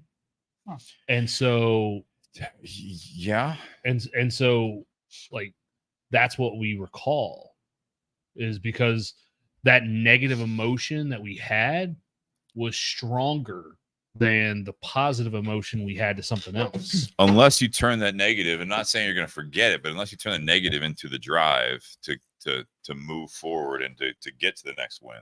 Yeah. Yeah, in the moment, sure. Yeah, we can always talk about when you get let go from a job, or you went through a breakup, or you had a health issue and stuff like that. But man, talking about the battle to get back and the drive to move past that's the story. I don't know about you guys, but when I hear about people's wins, it uplifts my day. Yeah, and I think fuels there's two kinds of people. There's people that when they hear about the negatives, they click on the negatives. They seek that out because it makes them feel better about their shortcomings, and how it makes them feel better about how low they feel like their life is at. It makes them feel a little bit better about it, which only suppresses their ability to move forward and become better. And for example, back when I was going through my divorce and stuff like that, where I was kind of at I felt lost, I felt upset. Whenever I'd hear, a good story, a good win, stuff it would make me feel. I took that as you know what? It's a good way to go. You know what? There's light at the end of the tunnel. If there's someone else can go through good, I can go through good. It helped push me through to become better. And again, I think there's an opposite side. Like I just said, it's some people when they're down in the dumps, they need something. Oh, I'm glad I'm not alone down here. Exactly. The people, some of the individuals. The other thing is misery loves company. Exactly. Yep. It's for me, I tend to seek out the positives. I love hearing about people's wins, even if I could be having the worst day, but I could have the worst day possible, the worst circumstances going on. If I hear someone that's doing good, I do not go, oh, fuck, this person's doing better than me. No, it encourages me. It uplifts me in a way that's you know what? That's awesome. It gives me something good to focus on, which also helps uplift me to progress me in a better way. I love seeing how happy that person is. I want that. Now, how do I get there? Exactly. The drive.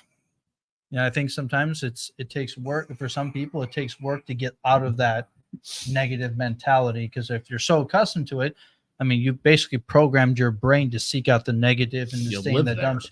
You have to train yourself and put in the work to have a different mentality and to change your life and to have a better life for yourself. And when you have a better life for yourself, you show up as a better person for everyone and everything around you. Absolutely. And sometimes it takes time, obviously. Most of the time it takes time, and that's where that work comes in. What else do you guys want to talk about? I think we kind of... What are your positive? I mean... I did. I told. Okay, you did. I told, yeah. Mm-hmm. I think I was the only one that didn't. You didn't? What are your positive ones? I really didn't. Dodging the question. My positive influences are, I would say, my close friends. I mean, you guys, for example. Mm-hmm. I could say, I'll say it till I'm blue in the face. I wish I could spend more. I mean, I know I live about 3 hours away. I wish I could spend more time here. Stuff like this. This is great. Yeah. I got really good friends. I got really good friends in my life. I can't I can't say for certain, and it's getting better, but like, my family life, I come from a family that's very negative, protecting mindset, which I'm very different. But outside of that, I have a lot of good friends, a lot of acquaintances, a lot of work acquaintances that are really good positive influences in my life. Like the distributors that I work with, like I'm getting like they're all positive influences like in my life. I have a lot of positive influences in my life. I have a lot of negative influences in my life, but I have a lot of positive, and I choose to look at the positives rather than focusing on the negative influences. And that's what's helped me continue to stay true to who I am. I focus on the positives, not the negatives.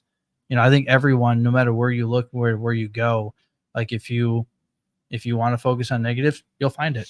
If you want to focus on the positives, you'll find it. It's your choice. It's your choice what you choose to focus on, and that's what I got. I like it. Nate, do you have anything to add here? Should we round out here? So I think we've talked a lot about the what influences. Thank you, Sean. I think we've talked a lot about what influences us, both positively and negatively. I think one of the things that we haven't touched on that I was going to bring up in my closing remarks is, in what way are you influencing others? Are you influencing other people in a positive way or a negative way? It's a valid point. Yeah. And so sometimes it's important to have that inner reflection and see what kind of impact you're having on other people. Because if you're the kind of person that if you're the kind of person that anytime there's negative stuff happening around you, or people put stuff out there, and that one sounded right. If there's stuff being put out there that drives you into a negative mindset, like you're allowing those situations, those conversations, those people have that kind of impact and control on you. And you're sitting there going, man, I hate that this person or this topic has so much negative impact on me. In what ways are you having that kind of impact on other people? Because we always want to sit there and blame other sides for having a negative impact on us. It's a lot harder to turn that around and go, how are we having a negative impact on others? And because that's not necessarily a conversation we want to have with ourselves. Because we like to sit there and think we're doing great, we're helping everyone we can, but are you really? So you kind of have to sit there and go, okay, I've been acting this way. I've had this face when I go to work. I've been saying these kind of negative things, and it's having a negative impact on the rest of the team and people I interact with. Okay, how do I turn that around? So it doesn't mean close yourself off to criticism or to bad things happening to you, but don't let that necessarily drive and determine how the rest of your day or the rest of your time goes.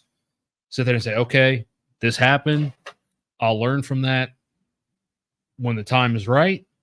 But for right now, I'm around other people. I'm in a social environment, or my work requires me to be social with other people. I need to be in a positive headspace. So I need to not show that other things are having a negative impact on me. I don't mean fake it until you make it. I just mean like, okay. It's okay to fake it sometimes. Well, sometimes it's helpful. Yeah. So, but like sometimes, I may have a negative customer experience at work, but then I need to look at it as okay, the next time a customer comes in, all right, how do I have a positive interaction with them? Yeah. Instead of letting that previous customer cause me to be a dick to the next one, be like, okay, fuck that guy. Focus on this customer. How do I help this customer to the best of my ability? Because I think if you do that enough, you'll have enough of those wins to where at the end of the day, you'll sit there and go, you know what? I helped all these people. This one guy was a jackass. So screw that. I'm much more happy with all the other good work I did throughout the day than whatever that one guy said. So I'm going to focus on that. Yeah, you can't let the small stuff really ruin it, right? I mean, maybe this is. I feel like I don't know how you're going to react to it, but if you're confident in yourself, you know who you are, and you don't rely on external validation to ensure who you are as a person, whatever happens on the outside doesn't affect how you show up. Meaning you have a negative customer experience, like you're content and you're confident in who you are as a person, that you try to do the best that you can, regardless of what's said or what's done, has nothing to do with you. To where the next person comes in, whatever the previous experience was before, you already know whatever this person did had nothing to do with me, had everything to do with them. So the next person comes in, it's just like they could have been having a bad day. Don't let that person's bad day impact that person's bad day. When you have that level, I say it specifically, when you have that level of confidence within yourself, and what I mean by confidence isn't like in an arrogant way, like I'm better than everyone. It's just when you know who you are and you know you're not that kind of person, it doesn't matter what's said or what's done around you. Like you just know, like you know who you are, no matter what happens around you, you stay true to who you are as a person. You show up as the person that you know you are, regardless of what's said, what's done around you. And I think the customer experience is a great example of that. It's people who rely on external validation is what makes them look inward based on that external validation as to how they feel about themselves. And if they start feeling like that about themselves, then that gets projected on the next person. It's like when you have that level of confidence and security, like lack of insecurity, and you're secure in who you are as a person, it doesn't matter what's said around you. You show up as the same version of you every interaction that you have. I think that's the goal. I would also agree.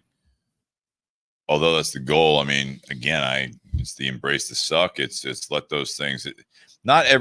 Like I said, not everything that is going to be your input into your everyday life needs to necessarily influence you based on that definition of influence. It doesn't necessarily change or alter what you're doing, but never block everything else out just so that you are going in there and just letting everything kind of roll off your shoulders, because you can say it all you want that nothing bothers you, but that's a lie.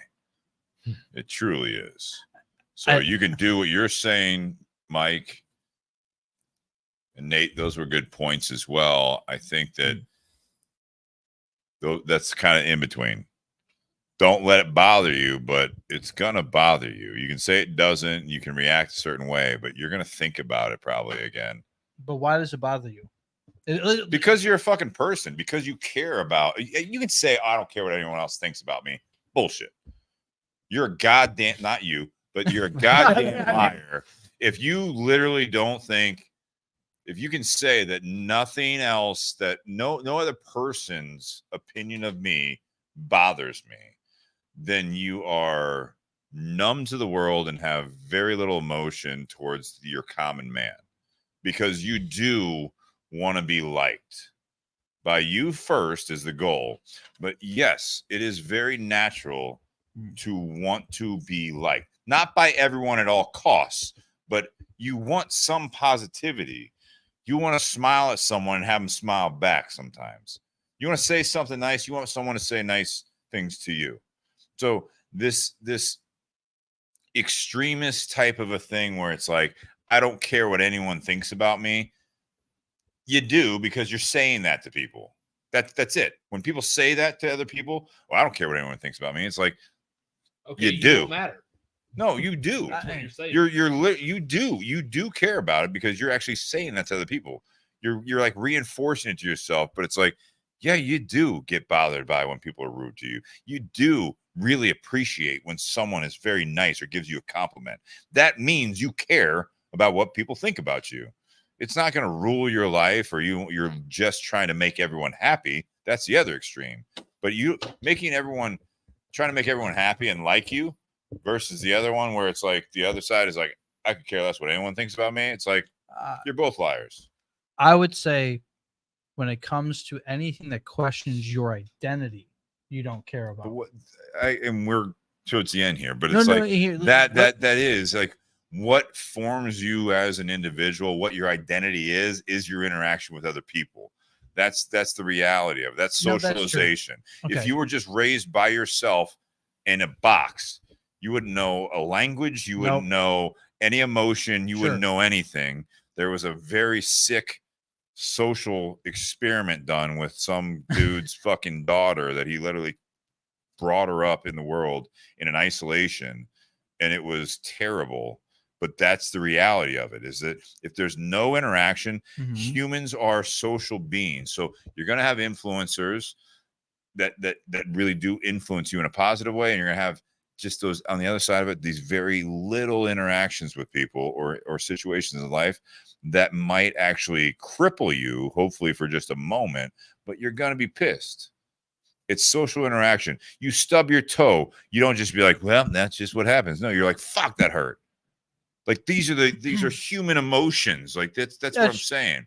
So you do care to a point what other people think about you as a person, always. Right. There's no one that is that numb to the world around them. I guess I think it was more directed towards Nate's specific circumstance, like those types of situations. It's situational.